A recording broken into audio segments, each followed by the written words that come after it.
നമസ്കാരം. News and വ്യൂസിലേക്ക് സ്വാഗതം. ദേശീയ നേതാക്കൾ കൂടി കളം നിറഞ്ഞതോടെ സംസ്ഥാനത്തെ തെരഞ്ഞെടുപ്പ് പ്രചാരണം പുതിയൊരു തലത്തിലേക്ക് കടന്നിരിക്കുകയാണ്. ആദ്യം പ്രധാനമന്ത്രിയുടെ പ്രചാരണത്തിലേക്ക് കടന്നാൽ CPIM-നെ ലക്ഷ്യം വെച്ചുകൊണ്ടുള്ള പ്രസംഗമാണ് അദ്ദേഹത്തിൽ നിന്ന് രണ്ട് സ്ഥലങ്ങളിലും ഉണ്ടായത്. രാഹുൽ ഗാന്ധിയുടെ രണ്ടാമത്തെ റോഡ് ഷോയാണ് ഇന്ന് വയനാട്ടിൽ കണ്ടത്. CPIM നിരന്തരം ചോദിച്ചുകൊണ്ടിരിക്കുന്ന CAA വിഷയത്തിൽ ഇന്നും രാഹുൽ ഗാന്ധിയിൽ നിന്ന് പ്രതികരണമുണ്ടായില്ല. പൊതു തെരഞ്ഞെടുപ്പെന്ന വലിയ പോരാട്ടത്തിൽ രാഹുൽ ഗാന്ധിയെപ്പോലെ ഒരു ദേശീയ നേതാവ് വയനാട്ടിൽ മത്സരിക്കുന്നതിന്റെ യുക്തി മനസ്സിലാകുന്നില്ലെന്നാണ് CPIM പൊളിറ്റ് ബ്യൂറോ അംഗം പ്രകാശ് കാരാട്ട് ചൂണ്ടിക്കാട്ടുന്നത്. മാരീചവേഷത്തിൽ വന്ന് കേരളത്തെ മോഹിപ്പിച്ച് കളയാമെന്ന് BJP-യും നരേന്ദ്രമോദിയും കരുതേണ്ടെന്ന കൃത്യമായ മറുപടി മുഖ്യമന്ത്രിയിൽ നിന്നും ഉണ്ടായി.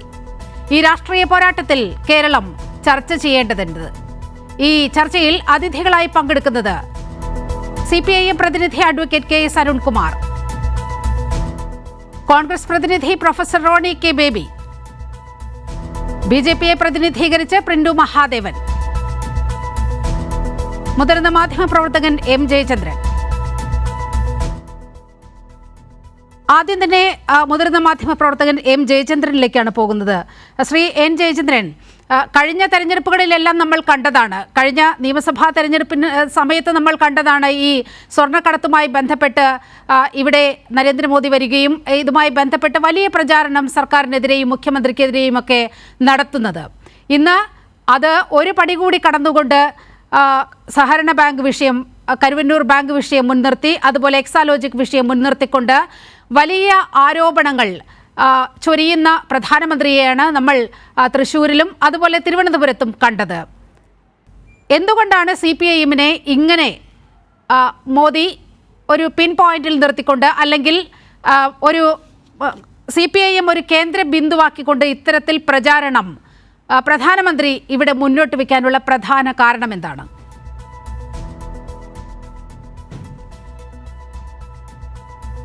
നീലം, ഇത് ഈ പ്രശ്നത്തിൽ പ്രധാനമന്ത്രിയുടെ തൃശ്ശൂർ പ്രസംഗവും തിരുവനന്തപുരം പ്രസംഗവും രണ്ടായിട്ട് തന്നെ പറയേണ്ടതുണ്ട്. അതുകൊണ്ട് ഞാൻ ആദ്യം ഈ കരുവന്നൂർ ഇഷ്യൂ, തൃശ്ശൂരാണല്ലോ അദ്ദേഹം ആദ്യം പ്രസംഗിച്ചത്, അവിടെ പറഞ്ഞത് എന്താണ്? 1 ലക്ഷം കോടി രൂപയുടെ സഹകരണ അഴിമതി, തൃശ്ശൂർ ജില്ലയിലെ CPM നേതാവിന് 100 കോടി രൂപയുടെ ഇതുമായി ബന്ധം എന്ന് ഇന്ത്യയുടെ പ്രധാനമന്ത്രി പറയുമ്പോൾ എനിക്ക് വളരെ ഹമ്പിളായിട്ട് എളിയൊരു ചോദ്യം അങ്ങോട്ട് ചോദിക്കാനുണ്ട്. ചോദ്യം തെളിവ് വെച്ചുകൊണ്ടാണ്. അതായത് 2023 നവംബർ 1-നാണ് കരുവന്നൂരെ കേസ് സംബന്ധിച്ച് എറണാകുളം PMLA കോടതിയിൽ എൻഫോഴ്സ്മെൻറ്റ് ഡയറക്ടറേറ്റ് 12,000 പേജുള്ള കുറ്റപത്രം സമർപ്പിക്കുന്ന 55 പേരാണ് പ്രതികൾ. 90 കോടി രൂപയാണ് കരുവന്നൂർ ബാങ്കിൽ അഴിമതി നടന്നതായി പിന്നെ ആ കുറ്റപത്രത്തിൽ 12,000 പേജുള്ള കുറ്റപത്രത്തിൽ ചാർജ് ചെയ്തിരുന്നത്. എന്നിട്ട് ED പറയുകയാണ് PMLA കോടതിയിൽ, പിന്നെ ഇത് 1ാം ഘട്ട കുറ്റപത്രമാണ്, അന്വേഷണം തുടരുന്നുണ്ട്, അത് അന്വേഷണത്തിൻ്റെ അടുത്ത ഘട്ടമാകുമ്പോഴേക്കും അത് പിന്നെ കോടതിയിൽ സമർപ്പിക്കുന്നതാണ്. അപ്പോൾ PMLA കോടതി പ്രതികരിക്കുന്നത്, ഓക്കെ, നിങ്ങൾ അതുകൊണ്ട് വരൂ, അടുത്ത ഘട്ടത്തിലെ കുറ്റപത്രം കൊണ്ട് വരൂ, അന്നേരം അത് നോക്കിയിട്ട് എന്താണെന്ന് വെച്ചാൽ അപ്പോൾ പ്രതികരിക്കാം, അല്ലാതെ ഇപ്പോൾ അതിനെക്കുറിച്ചൊന്നും പറയേണ്ട കാര്യമില്ല എന്ന് കോടതിയും പറയുകയാണ്. അപ്പോൾ കേരളത്തിന് മുമ്പിലുള്ള PMLA കോടതിയിൽ വന്ന EDയുടെ കുറ്റപത്രത്തിൽ 90 കോടി രൂപയുടെ അഴിമതിയാണ് കരുവന്നൂർ കേസുമായി ബന്ധപ്പെട്ട് മുമ്പോട്ട് വന്നിട്ടുള്ളത്. ഇനി അതല്ല, പിന്നെ ഇവിടെ പ്രധാനമന്ത്രി ഇന്ന് തൃശ്ശൂർ പ്രഖ്യാപിച്ചതുപോലെ ഈ പറയുന്ന 1 ലക്ഷം കോടി രൂപയുടെ അഴിമതി ഉണ്ടെങ്കിൽ, തൃശ്ശൂർ CPM നേതാവിന് 100 കോടി രൂപയുടെ ഇതിനകത്ത് ബന്ധമുണ്ടെങ്കിൽ, എന്തുകൊണ്ടാണ് ഇത് അന്വേഷണ ഏജൻസികൾ പിന്നെ മടിച്ചു നിൽക്കുന്നത് എന്നുള്ളത് സ്വാഭാവികമായും ആർക്കും പിന്നെ ഒരു ജിജ്ഞാസ ഉണ്ടാവില്ല, ഒരു ക്യൂരിയോസിറ്റി ഉണ്ടാവില്ലേ? കാരണം അങ്ങനെ നിൽക്കില്ല. ഇവരുടെ ചൊൽപ്പടിക്ക് നിൽക്കുന്ന ഈ ദേശീയ അന്വേഷണ ഏജൻസി അരവിന്ദ് കെജ്രിവാളിനെ പിടിച്ചിട്ടത് എന്തുകൊണ്ടാണ്? അവർ കോടതിയിൽ ഒറ്റ ന്യായമേ പറഞ്ഞുള്ളൂ. ED ഒരേ ഒരു കാര്യം പറഞ്ഞത്, ഗോവ തെരഞ്ഞെടുപ്പിൽ 100 കോടി രൂപ ചെലവഴിച്ചത് മദ്യനയത്തിൽ അഴിമതി കൊണ്ടാണെന്ന് EDയുടെ തെളിവുണ്ട് എന്ന് പിന്നെ റൌസ് അവന്യൂ കോടതി ഡൽഹിയിൽ പറയുകയാണ് ED. അത് കോടതി അങ്ങ് അംഗീകരിച്ചു, എന്നിട്ട് റിമാൻഡ് ചെയ്യുകയാണ്. അത്ര പിന്നെ അമിതാധികാരമാണ് EDക്കുള്ളത്. ആ EDയാണ് ഇവിടെ പറയുന്നത് പിന്നെ 90 കോടി രൂപയുടെ അഴിമതിയെ നടന്നിട്ടുള്ളൂ എന്ന് 12,000 പേജിൻ്റെ കുറ്റപത്രത്തിൽ പറയുന്നത്. എന്നിട്ട് പ്രധാനമന്ത്രി പറയുന്നതോ 1 ലക്ഷം കോടി രൂപയുടെയാണ്. പറയണ്ടേ എന്താണെന്നുള്ളത്? അതവിടെ നിൽക്കട്ടെ, ചർച്ചയിലേക്ക് വരട്ടെ. ശരി, രണ്ടാമത്തെ കാര്യം ചർച്ച തുടരാം. ശ്രീ എം ജയചന്ദ്രൻ, അടുത്ത പോയിന്റിലേക്ക് വരാം. ശ്രീ പ്രിന്റു മഹാദേവൻ, ഇപ്പോൾ എം ജയചന്ദ്രൻ വളരെ ഗുരുതരമായ ഒരു ആരോപണമാണ്, അല്ലെങ്കിൽ ഒരു രാഷ്ട്രീയ വസ്തുതയാണ് ചൂണ്ടിക്കാട്ടുന്നത്. ED PMLA കോടതിയിൽ സമർപ്പിച്ചിരിക്കുന്ന ഇതിൽ പറയുന്നത് 90 കോടി രൂപയുടെ ഒരു ക്രമക്കേട് നടന്നു എന്ന്. പക്ഷേ രാജ്യത്തിൻ്റെ പ്രധാനമന്ത്രി വന്ന് ഇന്ന് തൃശ്ശൂരും അതുപോലെ കാട്ടാക്കടയിലും വന്ന്, ചെറുവത്തൂരും കാട്ടാക്കടയിലുമൊക്കെ വന്ന് പറഞ്ഞുകൊണ്ടിരിക്കുന്നത് എന്താണ്? 1 ലക്ഷം കോടിയുടെ അഴിമതി. അതായത് തൃശ്ശൂരിലെ CPIM-ന്റെ നേതാവിന് മാത്രം 100 കോടി രൂപ കിട്ടി. എങ്ങനെയാണ് ഇത്തരത്തിൽ ED പോലും പറയാത്ത കാര്യങ്ങൾ രാജ്യത്തിന്റെ പ്രധാനമന്ത്രിക്ക് ഇങ്ങനെ കേരളത്തിന്റെ ജനങ്ങളെ, രാജ്യത്തെ മുഴുവൻ തെറ്റിദ്ധരിപ്പിക്കുന്ന രീതിയിൽ സംസാരിക്കാൻ കഴിയുന്നതെന്നാണ് ശ്രീ എം ജയചന്ദ്രൻ ചോദിച്ചത്.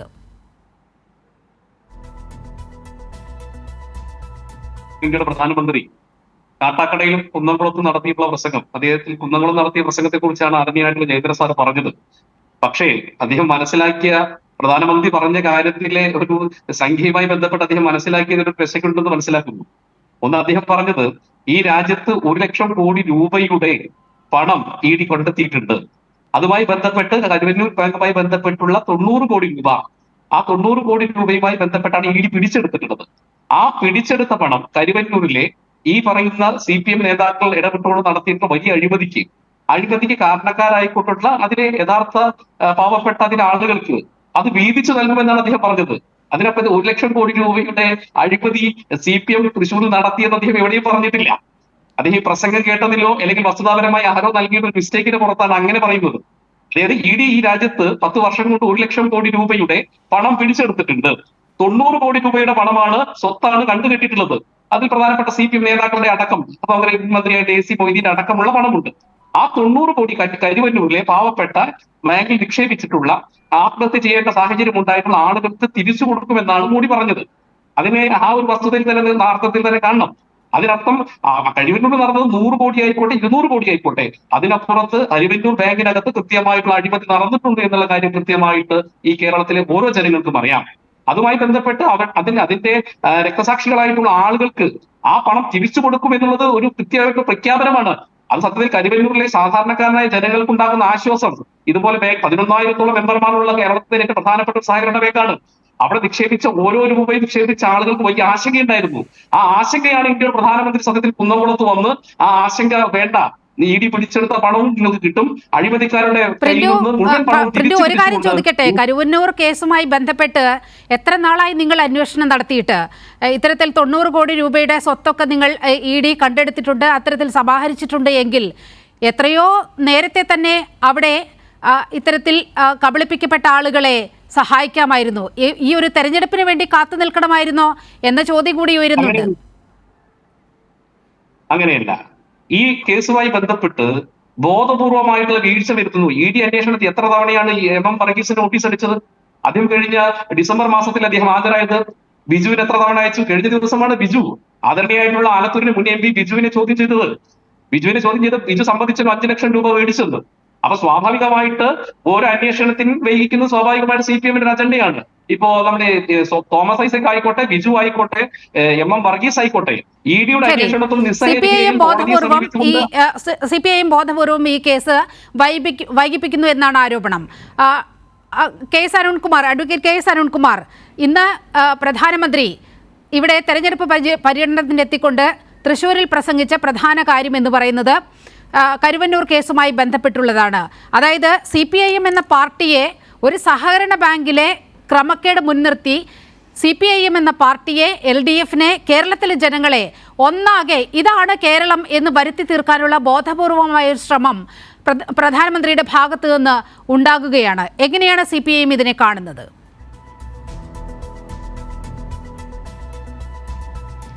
രാജ്യത്തിൻ്റെ പ്രധാനമന്ത്രി എന്ന് കേരളത്തിൽ വന്നാലും കേരളത്തെ അപമാനിക്കുന്ന, അപകീർത്തിപ്പെടുത്തുന്ന പ്രസ്താവന നടത്തിയിട്ടാണ് തിരിച്ചു പോകാറ്. കഴിഞ്ഞ നിയമസഭാ തെരഞ്ഞെടുപ്പിന് സമയത്ത് ബഹുമാനപ്പെട്ട പ്രധാനമന്ത്രി കേരളത്തെ ഉപമിച്ചത് സോമാലിയോടാണ്. ഇപ്പോൾ കഴിഞ്ഞ തവണ ഈ ലോക്സഭാ തെരഞ്ഞെടുപ്പിൻ്റെ ആദ്യഘട്ടത്തിൽ വന്നപ്പോഴും സ്വർണ്ണക്കള്ളക്കടത്തിൻ്റെ കേന്ദ്രമാണ് മുഖ്യമന്ത്രിയുടെ ഓഫീസ് എന്നെല്ലാം പറഞ്ഞ് വലിയ പ്രസ്താവന നടത്തിയിട്ട് പോയി.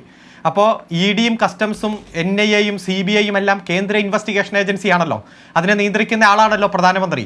അവർ കഴിഞ്ഞ 5-6 കൊല്ലമായി തലങ്ങും വിലങ്ങും അന്വേഷിച്ചിട്ട് ഒരു തെളിവ് പോലും കണ്ടെത്താൻ കഴിയാതെ ഉപേക്ഷിച്ചു പോയ കേസുകളാണ് ഇവയെല്ലാം. ഇപ്പോൾ കരിവന്നൂരുമായി പ്രത്യേക അജണ്ടയുമായി ഇറങ്ങി തിരിച്ചിട്ട് കുറച്ച് നാളായി. നമുക്കറിയാം കരിവന്നൂര് കുറച്ച് അഴിമതി നടന്നിട്ടുണ്ട്. നിക്ഷേപകർക്ക് പണം പെട്ടെന്ന് പിൻവലിക്കാൻ കഴിയാതെ വന്നു. ആ ബുദ്ധിമുട്ടുകൾ നന്നായി തന്നെ ആ ബാങ്ക് തരണം ചെയ്തുകൊണ്ടിരിക്കുകയാണ്. കേരള ബാങ്കും ബാങ്കുകളുടെ കൺസോർഷ്യമെല്ലാം അവിടെ നിക്ഷേപിച്ച നിക്ഷേപകർക്ക് 1 രൂപ പോലും നഷ്ടപ്പെടില്ല എന്ന് ആദ്യഘട്ടത്തിൽ തന്നെ പറഞ്ഞിട്ടുണ്ട്. ഇപ്പോൾ 1 ലക്ഷം രൂപ വരെയുള്ള നിക്ഷേപങ്ങൾ പിൻവലിക്കാൻ എല്ലാവർക്കും അനുവാദം കൊടുക്കുകയും അത്തരത്തിൽ പിൻവലിക്കുകയും ചെയ്തു. ആ സഹകരണ ബാങ്കിന്റെ എല്ലാ പ്രതിസന്ധികളെയും അതിജീവിച്ചുകൊണ്ട് മുന്നോട്ട് പോവുകയാണ്. ക്രൈംബ്രാഞ്ചാണ് കേസ് അന്വേഷണം ആരംഭിച്ചത്. കേരള പോലീസിന്റെ അന്വേഷണത്തെ ക്രൈംബ്രാഞ്ച് ഏറ്റെടുത്തു. 27 കേസുകൾ രജിസ്റ്റർ ചെയ്തു. ആ കേസ് അന്വേഷണം ഏറ്റവും നല്ല രൂപത്തിൽ മുന്നോട്ട് പോകുമ്പോഴും പ്രതികൾ 1 വർഷത്തിലധികം ജയിൽവാസം അനുഭവിക്കേണ്ട സാഹചര്യം വന്നപ്പോഴുമാണ് ED ആ കേസ് ഏറ്റെടുത്തത്. എന്നാൽ ED കേസ് അന്വേഷിച്ച് മുന്നോട്ട് പോയി ഇപ്പോൾ 56 പേർക്കെതിരെ കുറ്റപത്രം കൊടുത്തു. എന്നാൽ ക്രൈംബ്രാഞ്ച് കേസിൽ ഏറ്റവും ഗുരുതരമായിട്ടുള്ള കുറ്റകൃത്യം ചെയ്ത ആ ബാങ്കിന്റെ സെക്രട്ടറിയും ഡയറക്ടറും ബാങ്കിന്റെ ഏറ്റവും ഉത്തരവാദിത്തപ്പെട്ട ഉദ്യോഗസ്ഥന്മാരടക്കമുള്ളവരെ മാപ്പ് സാക്ഷിയാക്കി മാറ്റി യഥാർത്ഥ കുറ്റവാളികളെ രക്ഷിക്കുവാൻ വേണ്ടിയിട്ടുള്ള സാഹചര്യം ED തന്നെ ഒരുക്കിക്കൊണ്ടിരിക്കുകയാണ്. നമുക്കറിയാം കരിവന്നൂർ സംഭവത്തെ നമ്മൾ ആരും ശരിക്കും പറഞ്ഞാൽ പ്രോത്സാഹിപ്പിക്കുന്ന ഒരു സമീപനവും സ്വീകരിച്ചില്ല. ആദ്യ ഘട്ടത്തിൽ തന്നെ തള്ളി പറയുകയും മാതൃകാപരമായി തന്നെ അതിനെ നടപടിയെടുക്കണമെന്നും ശിക്ഷിക്കണമെന്നും ആവശ്യപ്പെട്ട പ്രസ്ഥാനം തന്നെയാണ് CPM. ഈ കേരളത്തിൽ 16,000-ലധികം സഹകരണ ബാങ്കുകളുണ്ട്. അതിൽ കോൺഗ്രസ് ഭരിക്കുന്നതുണ്ട്, CPM ഭരിക്കുന്നതുണ്ട്, മറ്റു മുന്നണികൾ ഭരിക്കുന്നതുണ്ട്, BJP ഭരിക്കുന്ന ബാങ്കുകൾ ഉൾപ്പെടെയുണ്ട്. സഹകരണ പ്രസ്ഥാനങ്ങൾ കേരളത്തിന്റെ കരുത്താണ്. ഒരു ആൾ ജനിച്ചു കഴിഞ്ഞാൽ മരണം വരെ സഹകരണ പ്രസ്ഥാനങ്ങളെ വിവിധ ഘട്ടത്തിൽ ആശ്രയിക്കുന്നവരാണ് കേരളത്തിലുള്ള മുഴുവൻ ആളുകളും. അത് വിദ്യാഭ്യാസ ആവശ്യമാവട്ടെ, കാർഷിക ആവശ്യമാവട്ടെ, വിവാഹ ആവശ്യമാകട്ടെ, വ്യവസായവുമായി ബന്ധപ്പെട്ടുകൊണ്ടാകട്ടെ, മറ്റു പല ആവശ്യങ്ങളുമായിക്കോട്ടെ, സഹകരണ പ്രസ്ഥാനത്തിന്റെ മെമ്പർഷിപ്പ് എന്ന് പറഞ്ഞാൽ കേരളത്തിന്റെ ജനസംഖ്യയുടെ അധികമാണ്. അതിൽ വരാൻ കാരണം ഒരാൾക്ക് ഒന്നിലധികം സഹകരണ പ്രസ്ഥാനങ്ങളിലും മെമ്പർഷിപ്പുള്ള സർവീസ് സഹകരണ സംഘങ്ങൾ അടക്കം ഉണ്ട്. എന്നാൽ സഹകരണ പ്രസ്ഥാനത്തെ തകർക്കാനും മൾട്ടി സ്റ്റേറ്റ് സഹകരണ പ്രസ്ഥാനങ്ങളെ കേരളത്തിൽ പ്രോത്സാഹിപ്പിക്കാനും വേണ്ടി BJP നടത്തിക്കൊണ്ടിരിക്കുന്ന രാഷ്ട്രീയ അജണ്ടയുടെ ഭാഗമായി EDയെ ദുരുപയോഗം ചെയ്യുന്നത് നാം കാണുകയാണ്. ഇത്ര നാളായി അന്വേഷിക്കുന്നു. ഇപ്പോൾ AC മൊയ്തീനെ പലതവണ ചോദ്യം ചെയ്യാൻ വിളിച്ചു, PK ബിജുവിനെ ചോദ്യം ചെയ്യാൻ വിളിച്ചു, സഖാവ് കണ്ണനെ ചോദ്യം ചെയ്യാൻ വിളിച്ചു. പല നേതാക്കന്മാരെയും ചോദ്യം ചെയ്യുമ്പോൾ സെലക്റ്റീവ് ലീക്കേജ് നടത്തി ആ ചോദ്യം ചെയ്യലിന്റെ ഉള്ളടക്കം പത്രക്കാർക്ക് ചോർത്തി കൊടുക്കുക. അതുപോലെ ദിവസങ്ങൾ മാസങ്ങൾ ചർച്ചയാക്കുകയാണ്. പക്ഷേ ഒരറ്റത്തിൽ പോലും CPMന്റെ നേതാക്കന്മാർ ഇതിലേക്ക് കണക്ട് ചെയ്യാൻ ഒരു തെളിവും കിട്ടിയിട്ടില്ല.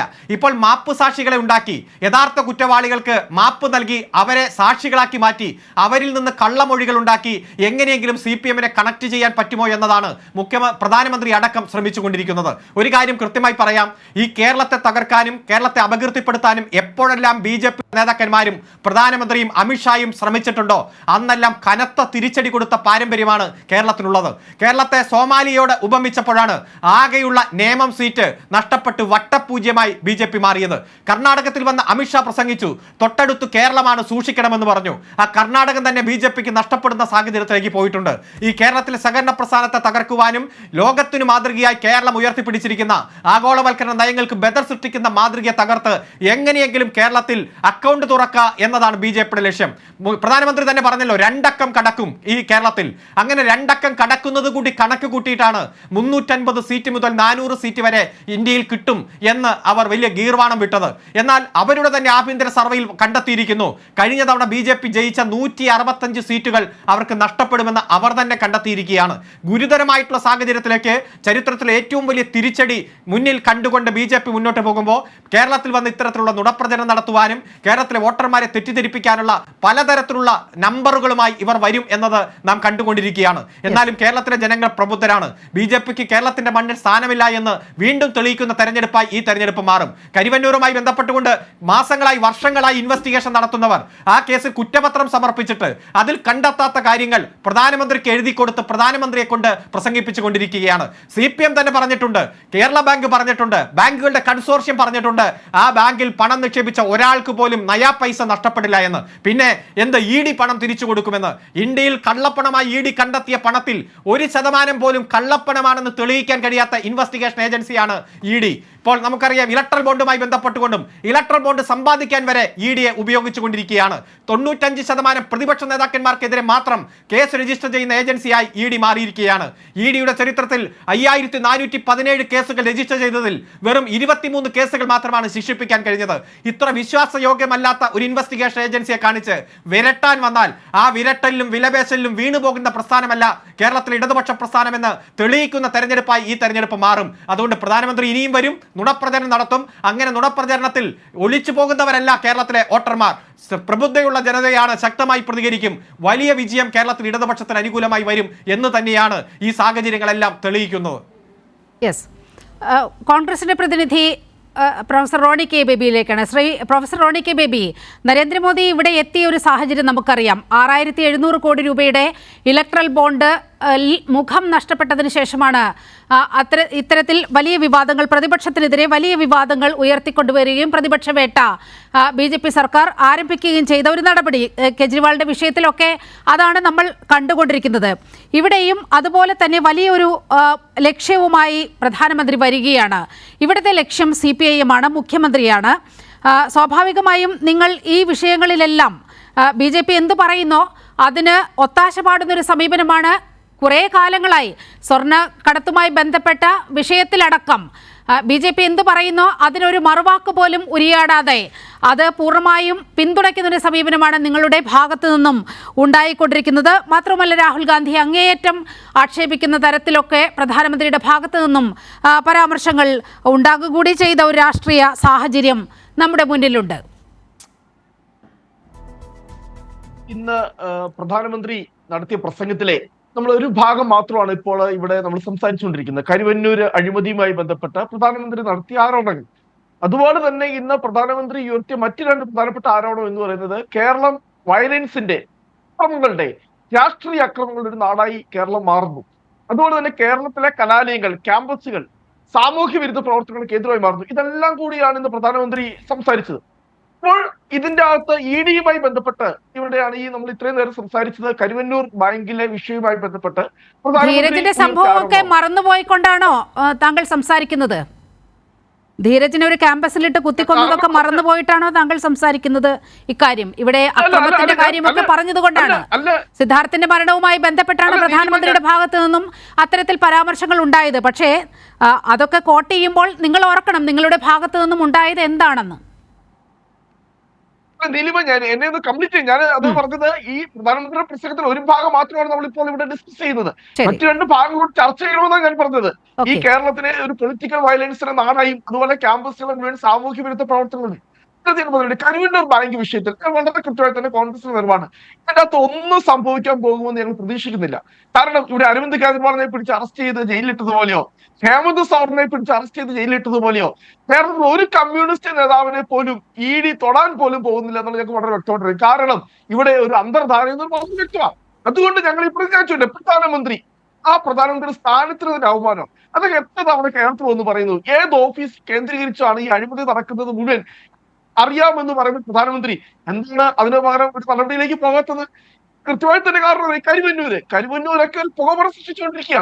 കാരണം BJPയും CPIയും തമ്മിലുള്ള ധാരണ ഇവിടെ വളരെ വ്യക്തമാണ്. ഇവിടെ BJPയുടെ ശത്രു ഇന്ന് BJP അറ്റാക്ക് ചെയ്യുന്നത് അല്ലെ പ്രചരണത്തിൽ മുഴുവൻ പറയുന്നത് CPM ആണ്. പക്ഷേ CPMന് ഒരു ഇരവാദം ഉണ്ടാക്കാൻ വേണ്ടി ഒരു പ്ലാറ്റ്ഫോം നൽകിക്കൊണ്ട് അല്ലെങ്കിൽ കേന്ദ്ര അന്വേഷണ ഏജൻസികൾ ഞങ്ങളെ വേട്ടയാടുന്നു, കേന്ദ്രം ഞങ്ങളെ പ്രതികാര മനോഭാവത്തോട് വേട്ടയാടുന്നു എന്ന് പറഞ്ഞുകൊണ്ട് CPMന് ഒരു ഇരവാദം സൃഷ്ടിക്കുന്നതിനുള്ള ഒരു വേദി ഉണ്ടാക്കി കൊടുത്തുകൊണ്ട് എങ്ങനെ CPMനെ ഇവിടെ പ്രോത്സാഹിപ്പിക്കാം, എങ്ങനെ CPMനെ ഇവിടെ വളർത്താം, എങ്ങനെ കോൺഗ്രസിന്റെ സീറ്റുകൾ കുറയ്ക്കാം, അതിനുള്ള കൃത്യമായിട്ടുള്ള ക്യാമ്പയിനാണ് ഈ വിഷയത്തിൽ. കാരണം കേരളത്തിൽ നിന്നുകൊണ്ട് പ്രധാനമന്ത്രി എന്തുകൊണ്ട് ദേശീയ വിഷയങ്ങൾ ചർച്ച ചെയ്യുന്നില്ല? എന്തുകൊണ്ട് ഈ പറയുന്ന BJPയുടെ ഈ പറയുന്ന മോദി ഗ്യാരണ്ടിയെ കുറിച്ച് ചർച്ച ചെയ്യുന്നില്ല? എന്തുകൊണ്ട് സങ്കല്പ പത്രത്തെ കുറിച്ച് ചർച്ച ചെയ്യുന്നില്ല? അല്ലെ ഇന്ത്യ വലിയ സാമ്പത്തിക ശക്തിയായും ഇവിടെ വലിയ മാറ്റങ്ങളും വലിയ ക്ഷേമ പദ്ധതികളും ഒക്കെ നടത്തി എന്ന് അവകാശപ്പെടുന്ന ഇവരുടെ പ്രകടന പത്രിക തന്നെ ഇന്നലെയാണ് വന്നത്. പക്ഷെ ആ പ്രകടന പത്രികയെ കുറിച്ച് ഒരു വാക്ക് പോലും കേരളത്തിൽ നിന്നുകൊണ്ട് പ്രധാനമന്ത്രി സംസാരിക്കാത്തിടത്ത് ഞങ്ങൾ വളരെ കൃത്യമായി തന്നെ ഇവിടെ ഞങ്ങൾ സംശയിക്കുന്നത് വളരെ കൃത്യമായിട്ടുള്ള ഒരു ഡീല് ഈ പ്രചരണത്തിൽ പോലും പ്രധാനമന്ത്രി CPMനെ അറ്റാക്ക് ചെയ്യുന്നു, CPM തിരിച്ച് അറ്റാക്ക് ചെയ്യുന്നു കൃത്യമായി. പക്ഷെ എന്താണ് ഒരു നടപടിയും തുറച്ച് ഉണ്ടാകുന്നില്ല. ഓരോ വിഷയവും നമ്മൾ കണ്ടു. ഈ പറയുന്ന സുപ്രീം കോടതിയിൽ പലതവണ കേസ് പോയ വിഷയങ്ങൾ നമ്മൾ കാണുന്നു. കേസ് കൊടുക്കുന്നു, സെറ്റിൽമെന്റ് ഉണ്ടാകുന്നു. അപ്പൊ കൃത്യമായി തന്നെ ഇവർ രണ്ടുപേരും തമ്മിൽ പരസ്പരം, കാരണം BJPക്ക് മികച്ച സ്ഥാനാർത്ഥികളുടെ സർട്ടിഫിക്കറ്റ് നൽകിയത് തന്നെ EP ജയരാജൻ എന്ന് പറയുന്ന CPM നേതാവാണ്, ഇടതുപക്ഷ മുന്നണിയുടെ കൺവീനറാണ്. അപ്പോൾ വളരെ കൃത്യമായി തന്നെ, കാരണം ഞങ്ങൾ ഒരേ സമയത്ത് തന്നെ രണ്ട് യുദ്ധമുഖത്താണ് കോൺഗ്രസ് ഇവിടെ പോരാടുന്നത്. ഒരു യുദ്ധമുഖം എന്ന് പറയുന്നത് CPM-ഉം, ഒരു യുദ്ധമുഖം എന്ന് പറയുന്നത് BJP-യാണ്. ഇവിടെ കേരളത്തിന്റെ മുഖ്യമന്ത്രി തന്നെ കഴിഞ്ഞ 1-2 ആഴ്ചയിലെ പ്രചാരണങ്ങൾ മുഴുവൻ നോക്കിക്കഴിഞ്ഞാൽ അദ്ദേഹം അറ്റാക്ക് ചെയ്യുന്നത് മുഴുവൻ കോൺഗ്രസിനെതിരെയാണ്. അദ്ദേഹം BJP-ക്കെതിരെയോ അല്ലെങ്കിൽ ഈ പറയുന്ന സംഘപരിവാറിന്റെ അജണ്ടയെ കുറിച്ചോ പറയുന്നില്ല. ഇവിടെ ഈ പറയുന്ന മുഖ്യമന്ത്രി അത് പറയരുത് ശ്രീ റോണി കെ ബേബി. കൃത്യമായി സംഘപരിവാർ അജണ്ട മുന്നോട്ട് വെച്ചുകൊണ്ട് അത് മുൻനിർത്തിക്കൊണ്ടാണ് നിങ്ങൾക്കെതിരെ വിമർശനം ഉന്നയിക്കുന്നത്. ആ വിമർശനത്തിന്റെ കാരണം എന്തെന്ന് താങ്കൾക്കും അറിയാം. CAA വിഷയത്തിൽ ഒന്നും മിണ്ടാത്ത രാഹുൽ ഗാന്ധിയെ കോൺഗ്രസിനെയാണ് മുഖ്യമന്ത്രി വിമർശിക്കുന്നത്. ഇന്നത്തെ തന്നെ എനിക്ക് നീലിമ രാഹുൽ ഗാന്ധിയുടെ കോഴിക്കോട്ടെ പ്രസംഗം കേട്ടോ ഇല്ലെന്ന് എനിക്കറിയില്ല. അദ്ദേഹം വളരെ കൃത്യമായി തന്നെ, ഞാൻ ദേശീയ മാധ്യമങ്ങളല്ല, ഞാനിപ്പോൾ ഒരു നാഷണൽ ചാനലിൽ ചർച്ച കഴിഞ്ഞിട്ടേ കൂടെ വന്നത്, അതിനകത്ത് തന്നെ കൃത്യമായി തന്നെ രാഹുൽ ഗാന്ധിയുടെ പ്രസംഗം കാണിക്കുന്നുണ്ട്. അതിൽ പറയുന്നത് രാഹുൽ ഗാന്ധി കൃത്യമായി പറയുന്നു, ഇത് എന്ന് പറയുന്നത്, ഈ പോരാട്ടം എന്ന് പറയുന്നത് രണ്ട് നരേറ്റീവ് തമ്മിലുള്ള പോരാട്ടമാണ്. ഇപ്പൊ RSS മുന്നോട്ട് വയ്ക്കുന്ന നരേറ്റീവും കോൺഗ്രസ് മുന്നോട്ട് വയ്ക്കുന്ന നരേറ്റീവും. RSS പറയുന്നു ഒരു രാഷ്ട്രം, ഒരു മതം, ഒരു ഭാഷ, ഒരു ഭരണകൂടം, ഒരു ഭരണാധികാരി. കോൺഗ്രസ് പറയുന്നു എല്ലാവരുടെയും എല്ലാ ഭാഷകളും, എല്ലാ മതങ്ങളും, എല്ലാ സംസ്കാരങ്ങളും, എല്ലാ ബഹുസ്വരതകളും നിലനിൽക്കുന്ന ഒരു രാജ്യം. അപ്പൊ വളരെ കൃത്യമായി തന്നെ ഈ CAA എന്ന് പറയുന്ന വിഷയത്തിൽ ഞങ്ങൾ നിലപാട് വളരെ ശക്തമാണ്. ഈ രാജ്യത്തെ എല്ലാ മതവിഭാഗങ്ങളും, അത് ഭൂരിപക്ഷം എന്നോ ന്യൂനപക്ഷമോ എന്നുള്ള വ്യത്യാസമില്ലാതെ എല്ലാ മതവിഭാഗങ്ങൾക്കും അവരുടെ സംസ്കാരവും അവരുടെ ആചാരങ്ങളും അവരുടെ വിശ്വാസവും പുലർത്തുന്നതിനുള്ള ഒരു സംവിധാനം, ഭരണഘടനയ്ക്ക് ഒരു പോറല് പോലും ഏൽക്കുവാനായിട്ട് കോൺഗ്രസ് സമ്മതിക്കില്ല എന്നുള്ള വളരെ കൃത്യമായി. കാരണം ഭരണഘടനയ്ക്ക് പോറൽ ഏൽക്കാൻ സമ്മതിക്കില്ല എന്ന് കോൺഗ്രസ് പറയുമ്പോൾ വളരെ വ്യക്തമാണ്. മതത്തിന്റെ അടിസ്ഥാനത്തിൽ ഒരു തരത്തിലുള്ള ഒരു നിയമനിർമ്മാണവും ഈ രാജ്യത്ത് കൊണ്ടുവരാൻ എന്താ ഇത് മനസ്സിലാകാത്തത്? കേരളത്തിലെ മുഖ്യമന്ത്രിക്ക് മാത്രം മനസ്സിലാകുന്നില്ല, CPM-ന് മാത്രം മനസ്സിലാകുന്നില്ല. CPM മുഖ്യമന്ത്രി പറയുന്നു കോൺഗ്രസിന്റെ പ്രകടനപത്രികയിൽ CAA കുറിച്ച് പറയുന്നില്ല എന്ന്. അത് എന്ത് ചെയ്യുന്നു? ഇവിടെ കേരളത്തിലെ മുഖ്യമന്ത്രി പത്രസമ്മേളനം വിളിക്കുന്നു, വൈകിട്ട് അവിടെ പ്രധാനമന്ത്രി ഡൽഹിയിൽ നിന്ന് പറയുന്നു കോൺഗ്രസിന്റെ പ്രകടന പത്രിക എന്ന് പറയുന്നത് ഇന്ത്യൻ യൂണിയൻ മുസ്ലിം ലീഗിന്റെ പ്രകടന പത്രികയാണ് എന്ന് പറഞ്ഞുകൊണ്ട്. അപ്പോൾ വളരെ വ്യക്തമായി ഞാൻ ചോദിക്കട്ടെ, ഇവിടെ ശരി ശ്രീ റോണി കെ ബേബി, ഞാൻ അങ്ങയിലേക്ക് വരാം. ശ്രീ അരുൺകുമാർ, ഇത് അന്തർധാരയാണ് എന്ന് വരുത്തി തീർക്കുകയാണ് കോൺഗ്രസ് കഴിഞ്ഞ കുറേ നാളുകളായി. ഈ സ്വർണ്ണക്കടത്ത് കേസ് മുതൽ നമുക്ക് അറിയാവുന്ന സംഗതികളാണ്. കൃത്യമായി അപ്പോഴെല്ലാം ഈ അന്തർധാരയെക്കുറിച്ച് പറയുമ്പോഴെല്ലാം വളരെ കൃത്യമായി CPIM-ന്റെയും മുഖ്യമന്ത്രിയുടെയും എല്ലാം വാദഗതികൾ വളരെ കൃത്യമായി നമ്മുടെ മുന്നിലുണ്ട്. അതായത് തെളിവുണ്ടെങ്കിൽ വരൂ, തെളിവുണ്ടെങ്കിൽ അറസ്റ്റ് ചെയ്യൂ, എന്ത് നടപടിയും എടുക്കൂ എന്ന് വളരെ കൃത്യമായ ശക്തമായ നിലപാട് മുഖ്യമന്ത്രി അടക്കം മുന്നോട്ട് വെക്കുകയാണ്. ഇക്കാര്യത്തിൽ സ്വർണ്ണക്കടത്തിന്റെ കാര്യത്തിൽ ED-യെ ഇങ്ങോട്ട് വിളിച്ച് അന്വേഷിക്കണമെന്ന് ആവശ്യപ്പെടുന്നത് കേരളത്തിന്റെ മുഖ്യമന്ത്രിയാണ്. ഇപ്പോൾ കോൺഗ്രസ് പറയുന്നത് ഇത് ഒരു അന്തർധാരയാണ്, എല്ലാ കാര്യത്തിലും അന്തർധാര നടക്കുന്നു. ഏറ്റവും ഒടുവിൽ കരുവന്നൂരിലടക്കം എക്സാലോജിക്കിന്റെ വിഷയത്തിലടക്കം അന്തർധാര ഉണ്ട് എന്നാണ് കോൺഗ്രസ് നിരന്തരം പറഞ്ഞുകൊണ്ടിരിക്കുന്നത്. മറ്റൊരു വാദം കൂടി, ഇരവാദം കൂടി, CPIM-നെ ഒരു ഇരവാദത്തിൽ കൂടി അകപ്പെടുത്തുവാനാണ് ഇത്തരത്തിൽ ഒരു പരാമർശം പ്രധാനമന്ത്രിയിൽ നിന്നുണ്ടാകുന്നത് എന്ന് പറയുന്നു. യഥാർത്ഥത്തിൽ ആരെയാണ് പ്രധാനമന്ത്രി ലക്ഷ്യം വെച്ചത്?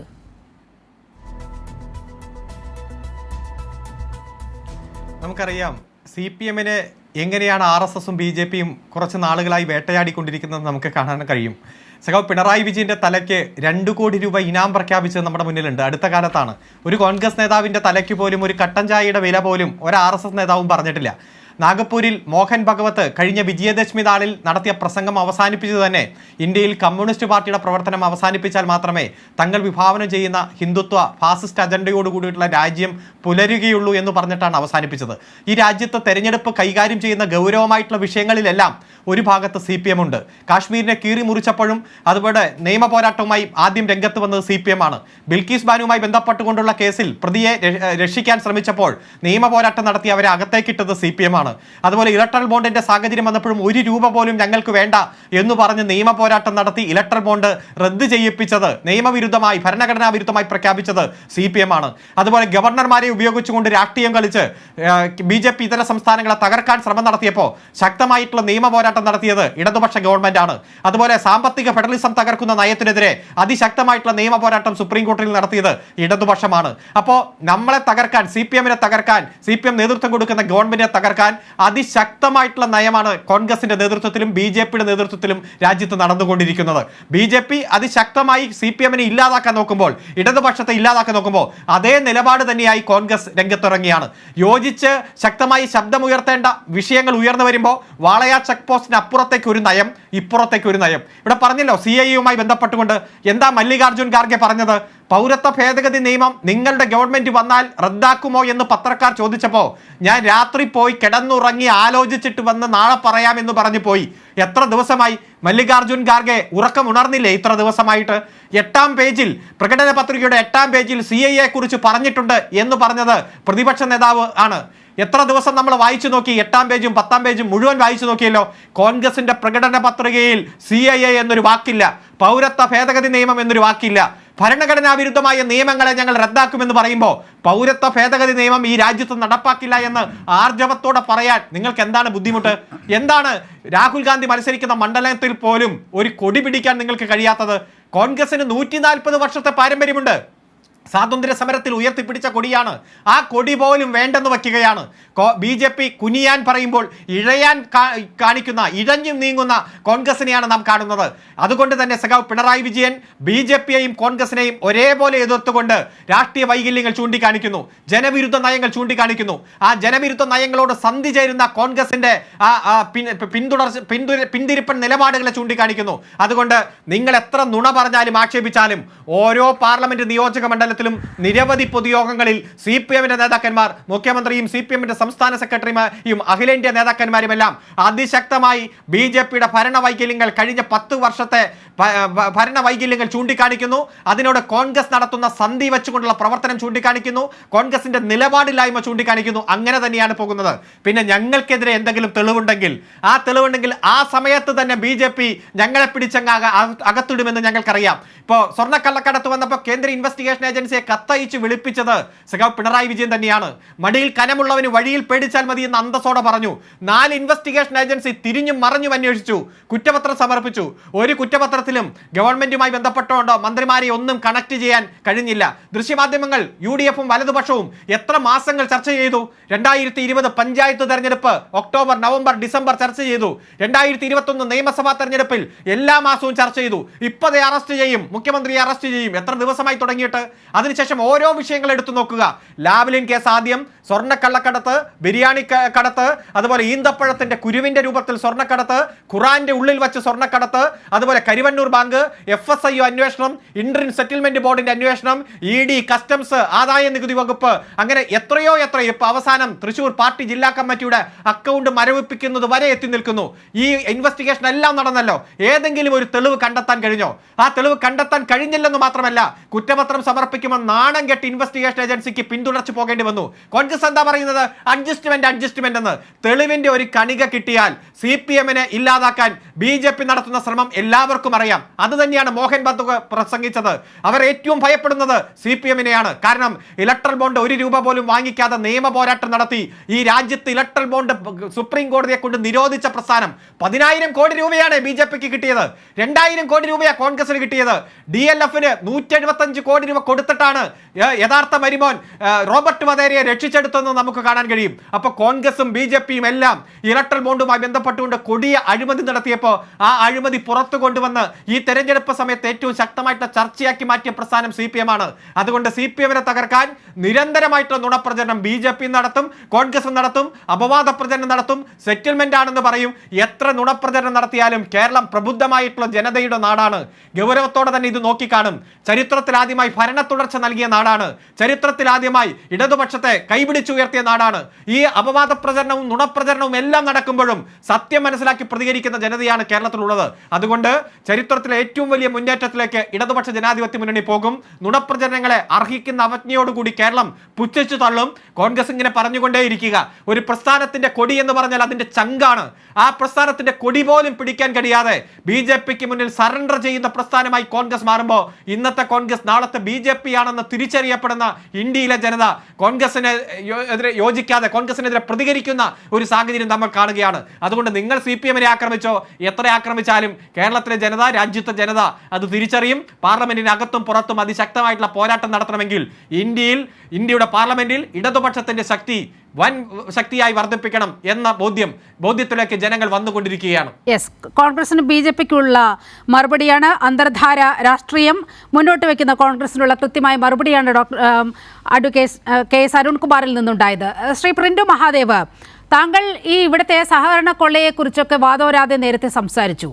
ഇപ്പോൾ ഏറ്റവും ഒടുവിൽ പുറത്തു വരുന്ന ഒരു വിവരം BJP-യുടെ യുവ MP തേജസ്വി സൂര്യയെക്കുറിച്ചുള്ള ഒരു ദൃശ്യമാണ് ഇപ്പോൾ സോഷ്യൽ മീഡിയയിലെല്ലാം വളരെ വ്യാപകമായി ഇപ്പോൾ ഓടുന്നത് കഴിഞ്ഞ കുറച്ച് മണിക്കൂറുകളായി.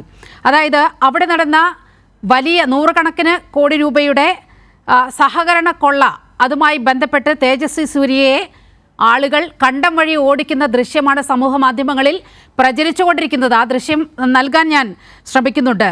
ഗുരു രാഘവേന്ദ്ര സഹകരണ ബാങ്ക് ക്രമക്കേടുമായി ബന്ധപ്പെട്ട് നിങ്ങളുടെ യുവ MP BJP-യുടെ കർണാടകയിലെ അഭിമാനമായ MP തേജസ്വി സൂര്യയെ ആളുകൾ ഓടിച്ചു വിടുന്ന ദൃശ്യങ്ങൾ അല്പസമയത്തിനകം തന്നെ ആ ദൃശ്യം കാണിക്കാൻ കഴിയും. ഇങ്ങനെയൊന്ന് അവിടെ സംഭവിച്ചിട്ടുണ്ട്. മാത്രവുമല്ല, നോട്ട് നിരോധനവുമായി ബന്ധപ്പെട്ട് അഹമ്മദാബാദിലെ സഹകരണ സംഘത്തിൽ നടന്ന അമിത്ഷാ പ്രസിഡന്റായിരുന്ന ഈ സഹകരണ സംഘത്തിൽ നടന്ന ക്രമക്കേടുകളൊക്കെ നമ്മുടെ മുന്നിലുണ്ട്. അതൊക്കെ വെച്ച് നോക്കുമ്പോൾ കരുവന്നൂർ ഒരിക്കലും ഒരു തരത്തിലും ന്യായീകരിക്കാൻ കഴിയുന്ന കാര്യമല്ല. പക്ഷേ കേരളത്തിലെ സഹകരണ മേഖല മുഴുവൻ കുഴപ്പം പിടിച്ചതാണ് എന്ന് പ്രധാനമന്ത്രി പറയുമ്പോൾ നിങ്ങളുടെ അഭിമാനമായ തേജസ്വി സൂര്യയും അതുപോലെ അഹമ്മദാബാദിലെ ഈ സഹകരണ കൊള്ളയും ഒക്കെ ജനങ്ങൾ മറന്നു എന്ന് വിചാരിക്കരുത്. നിങ്ങൾ ഇന്ത്യയിലെ മറ്റു ബാങ്കുകളുമായി താരതമ്യം ചെയ്ത് കരുവന്നൂർ ബാങ്കിലെ കൊള്ളയെ നിങ്ങൾ ലഘൂകരിക്കാനുള്ള ശ്രമം ആസൂത്രിതമായിട്ട് നടത്തിക്കൊണ്ടിരിക്കുക. ഒരു തരത്തിലും ലഘൂകരിക്കുന്നില്ല. അതിന് കൃത്യമായ നടപടി സർക്കാരും പാർട്ടിയും എടുത്തു പോയിട്ടുണ്ട്. സ്വന്തം പണം നിക്ഷേപിച്ച് ആ പണം നിക്ഷേപിച്ച് തിരിച്ചു ചോദിച്ച് കിട്ടാത്തതിന്റെ പേരിൽ 3 പേർ ആത്മഹത്യ ചെയ്ത കേരളത്തിലെ, ലോകത്തിൽ തന്നെ, ഇന്ത്യയിൽ തന്നെ ആദ്യത്തെ ബാങ്ക് എന്ന് പറയുന്നത് കരുവന്നൂർ ബാങ്കാണ്. അതിന് പിന്നിൽ പ്രവർത്തിച്ചിട്ടുള്ള സംഘം ആരാണെന്ന് കൃത്യമായിട്ട് അറിയാം. ഞാൻ അതിനെക്കുറിച്ച് കൂടുതൽ പറയുന്നില്ല. പിന്നെ അരുൺകുമാർ കുറെ ചോദ്യങ്ങൾ ഉന്നയിച്ചിട്ടുണ്ട്. നിങ്ങൾ ചോദ്യങ്ങൾ ഉന്നയിച്ചിട്ട് ചോദ്യങ്ങൾ ഉയർത്തിക്കൊണ്ട് അടുത്ത ചോദ്യം ചോദിക്കുമ്പോൾ അരുൺകുമാർ ചോദിച്ച ചോദ്യങ്ങൾ അവിടെ നിൽക്കും. അദ്ദേഹം നേരത്തെ പറഞ്ഞൊരു കാര്യമുണ്ട്. ഒന്ന്, ED വന്നിട്ട് സ്വർണ്ണക്കടത്തുമായി ബന്ധപ്പെട്ട് എന്താണ് ചെയ്തതെന്ന് കൃത്യമായിട്ട് ED വന്ന എല്ലാ കേസുകളിലും കൃത്യമായിട്ട് തെളിവുകളും അതുമായി ബന്ധപ്പെട്ട് ശാസ്ത്രീയമായിട്ടുള്ള തെളിവുകൾ ശേഖരിച്ചു കൊണ്ടുള്ള കൃത്യമായ നടപടികൾ കേരളത്തിൽ ഉണ്ടായിട്ടുണ്ട്. ഞാൻ ചോദിക്കട്ടെ, പിണറായി വിജയന്റെ മന്ത്രിസഭയിലെ പ്രിൻസിപ്പൽ സെക്രട്ടറി ആയിരുന്ന ശിവശങ്കരൻ ഏത് കേസിനകത്താണ് അറസ്റ്റിലായി ജയിലിലകപ്പെട്ടത്? ലൈഫ് മിഷനും സ്വർണ്ണക്കടത്തുമായി ബന്ധപ്പെട്ടാണ് അദ്ദേഹം അറസ്റ്റിലായത്. അപ്പൊ അതിനർത്ഥം എല്ലാ കാലഘട്ടത്തിലും കേരളത്തിൽ ഒരു പ്രത്യേകതയുണ്ട്. മുഖ്യമന്ത്രിമാരും മന്ത്രിമാരും ഇത്തരത്തിലുള്ള രാഷ്ട്രീയ ദല്ലാളന്മാരായിട്ടുള്ള ഉദ്യോഗസ്ഥന്മാരെ ബലിയാടാക്കിക്കൊണ്ടാണ് ഇത്തരത്തിലുള്ള കൃത്യങ്ങൾ രക്ഷപ്പെടാറ്. അതുകൊണ്ട് തന്നെയാണ് ഇന്ത്യയുടെ ചരിത്രത്തിന് ആദ്യമായിട്ട്, കേരളത്തിന്റെ ചരിത്രത്തിന് ആദ്യമായിട്ട് SFI അടക്കമുള്ള അന്വേഷണ ഏജൻസികൾ കേരളത്തിലേക്ക് വരേണ്ട സാഹചര്യം ഉണ്ടാകുന്നത്. അപ്പൊ അതുകൊണ്ട് സ്വർണ്ണക്കടത്തുമായിട്ട് ഒന്നും സംഭവിച്ചില്ല എന്ന് അരുൺകുമാർ പറയരുത്. സ്വർണ്ണക്കടത്തുമായി ബന്ധപ്പെട്ട് കേരളത്തിലെ 76 കോടി രൂപയുടെ സ്വത്ത്, ഈ പറയുന്ന വൻകിട കൊള്ളക്കാരുടെ സ്വത്തുകൾ കേരളത്തിൽ ED കണ്ടെത്തിയിട്ടുണ്ട്. 36ഓളം പേരെ അറസ്റ്റ് ചെയ്തിട്ടുണ്ട്. പക്ഷേ പ്രിന്റു, നിങ്ങൾ പറഞ്ഞുകൊണ്ടിരുന്നത്, പ്രധാനമന്ത്രി അടക്കം പറഞ്ഞുകൊണ്ടിരുന്നത് ആർക്ക് വേണ്ടിയാണ് ഇത്തരത്തിൽ ഇതെല്ലാം നടന്നത്, ആരുടെ ഓഫീസ് കേന്ദ്രീകരിച്ചുകൊണ്ടാണ് ഇതെല്ലാം നടന്നത്? അതായത് നിങ്ങൾ ലക്ഷ്യം വെച്ചത് പിണറായി വിജയനെയാണ്. പക്ഷേ പിണറായി വിജയനിലേക്ക് എത്താൻ ഒരു തെളിവുകളും ഇന്ന് വരെ നിങ്ങളുടെ മുന്നിൽ കിട്ടിയിട്ടില്ല. പക്ഷെ വീണ്ടും ആവർത്തിച്ചുകൊണ്ടിരിക്കുകയാണ് ഈ മുഖ്യമന്ത്രിയുടെ ഓഫീസുമായി ബന്ധപ്പെട്ട്. കേരളത്തിൽ ഒരു പ്രത്യേക സാഹചര്യമുണ്ട്. ഒരു പക്ഷേ ഇന്ത്യയുടെ ചരിത്രത്തിൽ തന്നെ ഒരു പ്രത്യേക സാഹചര്യം ഉണ്ടാവാറുണ്ട്. മന്ത്രിമാരും മുഖ്യമന്ത്രിമാരും ഒക്കെ ഇത്തരത്തിലുള്ള അഴിമതികൾ നടത്തിക്കഴിഞ്ഞാൽ പൊതുവെ അവർ എല്ലാ സമയത്തും രക്ഷപ്പെടുന്ന സാഹചര്യമാണ് ഇന്ത്യ മഹാരാജ്യത്ത് ഉണ്ടാവാറ്. നരേന്ദ്രമോദി വന്നതിന് ശേഷമാണ് ആ സാഹചര്യത്തിന് മാറ്റമുണ്ടായത്. അതുകൊണ്ടാണല്ലോ മുഖ്യമന്ത്രിയായിട്ടുള്ള ഹേമന്ത് സോറനെയും മുഖ്യമന്ത്രിയായിട്ടുള്ള നമ്മളുടെ കെജ്രിവാളിനെയും ഒക്കെ ജയിലിട്ടത്. അപ്പൊ സ്വാഭാവികമായിട്ട് പ്രിൻസിപ്പൽ സെക്രട്ടറി എന്ന് പറയുന്നത് മുഖ്യമന്ത്രിയുടെ ഓഫീസുമായി കേന്ദ്രീകരിച്ചുകൊണ്ട് ഏറ്റവും പ്രബലനായിട്ടുള്ള പിണറായി മന്ത്രിസഭയിലെ മന്ത്രിമാരെക്കാൾ ശക്തനായിരുന്നു ശിവശങ്കരൻ. അപ്പൊ അതുകൊണ്ട് സ്വർണ്ണക്കടത്ത് കേസ് എവിടെയും എത്തിയില്ല എന്ന് ഇതൊക്കെ എത്ര വർഷമായി പറയുന്നു. അതായത് പ്രിന്റു, ഒരു സിമ്പിൾ കാര്യം ചോദിച്ചോട്ടെ. ഈ സ്വർണ്ണക്കടത്ത് എന്ന് പറയുമ്പോൾ വളരെ കൃത്യമായ ഒരു എൻഡ് അവിടെ ഗൾഫിലൊക്കെ ഉണ്ടാകുമല്ലോ. അവിടുത്തെ ഏതെങ്കിലും ഒരു കേന്ദ്രത്തെ കണ്ടെത്താൻ കഴിഞ്ഞോ? അത് കേരള സർക്കാരല്ല ചെയ്യേണ്ടത്, അത് കേന്ദ്ര സർക്കാരാണ് ചെയ്യേണ്ടത്. അങ്ങനെ ഏതെങ്കിലും വിധത്തിലുള്ള ഒരു നീക്കം കേന്ദ്ര സർക്കാരിന്റെ ഭാഗത്തു നിന്നും ഉണ്ടായോ? അതുകൊണ്ടാണല്ലോ ഇപ്പോ ഈ നേരത്തെ നിങ്ങൾ പറഞ്ഞ എക്സാലോജിക്കുമായി ബന്ധപ്പെട്ട് വീണ വിജയന്റെ കേസിനകത്ത് കേരളത്തിന്റെ ചരിത്രത്തിൽ ആദ്യമായിക്കൊണ്ട് ഇത് ശാസ്ത്രീയമായി തെളിയിക്കുന്ന SFI അടക്കമുള്ള ഏജൻസികൾ കേരളത്തിലേക്ക് വരുന്നു. കക്കാനും പറയാം, നിൽക്കാനും പറയാം, എന്നാൽ വടിയിൽ കനമില്ല എന്ന് പറയാനും പറയുന്ന ആളുകളാണ് ഈ കേരളത്തിലുള്ളത്. അതുകൊണ്ട് അന്വേഷണം എല്ലാ ഏജൻസികളും നിങ്ങളുടെ കയ്യിലുണ്ട്, എല്ലാ ഏജൻസികളും നിങ്ങളുടെ കയ്യിലുണ്ട്. ഇങ്ങനെയൊക്കെ പറയുന്നതിന് പകരം ഇത്തരത്തിൽ എന്തെങ്കിലും ഉണ്ടെങ്കിൽ നടപടി എടുത്തുകൊണ്ടല്ലേ ഇത്തരത്തിൽ വർത്തമാനം പറയേണ്ടത്? ശ്രീ M. ജയചന്ദ്രൻ, ഇത് കാലാകാലങ്ങളായി നമ്മൾ കണ്ടുകൊണ്ടിരിക്കുകയാണ്. ഓരോ തെരഞ്ഞെടുപ്പ് അടുക്കുന്തോറും ഇവിടെ പിണറായി വിജയനെയും കുടുംബത്തെയും അതുപോലെ പാർട്ടിയെയും മുൾമുനയിൽ നിർത്താൻ ഇത്തരത്തിൽ മാധ്യമങ്ങൾക്ക് വിരുന്നൊരുക്കുകയാണ് യഥാർത്ഥത്തിൽ BJPയുടെ സോഴ്സസ് ചെയ്യുന്നത്. പ്രധാനമന്ത്രി അടക്കമുള്ളവർ അത്തരത്തിൽ നീക്കങ്ങളുമായി മുന്നോട്ട് പോകുകയാണ്. ഇന്ന് പ്രധാനമന്ത്രി പറഞ്ഞതിനെയും ആ രീതിയിൽ തന്നെയല്ലേ കാണേണ്ടത്? ശ്രീ M. ജയചന്ദ്രൻ, മുഖ്യമന്ത്രിയുടെ മകളും ആരോപണത്തിന് മുന്നിൽ നിൽക്കുമ്പോൾ ഇന്ത്യയുടെ പ്രധാനമന്ത്രി കേരളത്തിന്റെ അങ്ങയിലേക്ക് വരാം. ശ്രീ M. ജയചന്ദ്രൻ, പ്ലീസ്. അതെ, അത് പിന്നെ ഞാൻ നീലിമ, നമ്മൾ പ്രധാനമന്ത്രി പറഞ്ഞ വിഷയങ്ങൾ തന്നെയാണ് ഇന്നിവിടെ ചർച്ച ചെയ്യേണ്ടത്. അതിൻ്റെ പെരിഫറൽസിലേക്ക്, പാർശ്വങ്ങളിലേക്ക് പോയിട്ടൊരു കാര്യമില്ല. കാര്യം എന്തുകൊണ്ടാണ് പ്രധാനമന്ത്രി ഈ വിഷയം ഇങ്ങനെ പറയുന്നത് എന്നുള്ളത്, അതിൻ്റെ വ്യക്തത, വസ്തുത നമ്മൾ അത് തുറന്ന് കാണിക്കേണ്ടതുണ്ട്. ഇപ്പോൾ ഈ പറയുന്ന എക്സാലോജിക്കിൻ്റെ 1.72 കോടി രൂപയുടെ കേസ്, അതിന് ഇവർ പറയുന്നത് ചെയ്യാത്ത ജോലിക്ക് കൂലി വാങ്ങിച്ചു എന്നുള്ള നിലയിലാണല്ലോ പ്രചാരണം. അപ്പോൾ ചില ഉദാഹരണങ്ങൾ പറയാതിരിക്കാൻ പറ്റില്ല. കഴിഞ്ഞ 3.5 പതിറ്റാണ്ട് കാലം, ആ പഴക്കമുണ്ട് കേട്ടോ. പിന്നെ 90കളുടെ പകുതി മുതൽ സുപ്രീം കോടതി ഖണ്ഡിതമായി നിരവധി കേസുകളുടെ, ഹർഷത് മേത്തയുടെ കേസ് മുതൽ, ജെയിൻ ഹവാല കേസ് മുതൽ, അതിനുശേഷം പിന്നെ നമ്മുടെ കോമൺവെൽത്ത് ഗെയിംസ് അഴിമതി, 2G സ്പെക്ട്രം അഴിമതി അടക്കമുള്ള, പിന്നെ കോൾഗേറ്റ്, കൽക്കരി കുംഭകോണം അഴിമതി അടക്കമുള്ള കേസുകളിലെല്ലാം സുപ്രീം കോടതി അടക്കമുള്ള ഉന്നത നീതിപീഠങ്ങൾ അഡമൻ്റായിട്ട് പറഞ്ഞിട്ടുള്ള ഒരു അഭിപ്രായം, ഒരു തീരുമാനമുണ്ട്. ആ തീരുമാനം സാക്ഷിമൊഴികൾ പിന്നെ വിചാരണ കോടതിയെ സുപ്രീം കോടതിയെ സംബന്ധിച്ച് അല്ലെങ്കിൽ മറ്റ് വിചാരണ കോടതികളെ സംബന്ധിച്ച് ഒക്കെ അന്തിമമായി പരിഗണിക്കാവുന്ന ഒരു അടിസ്ഥാന വസ്തുതയല്ല.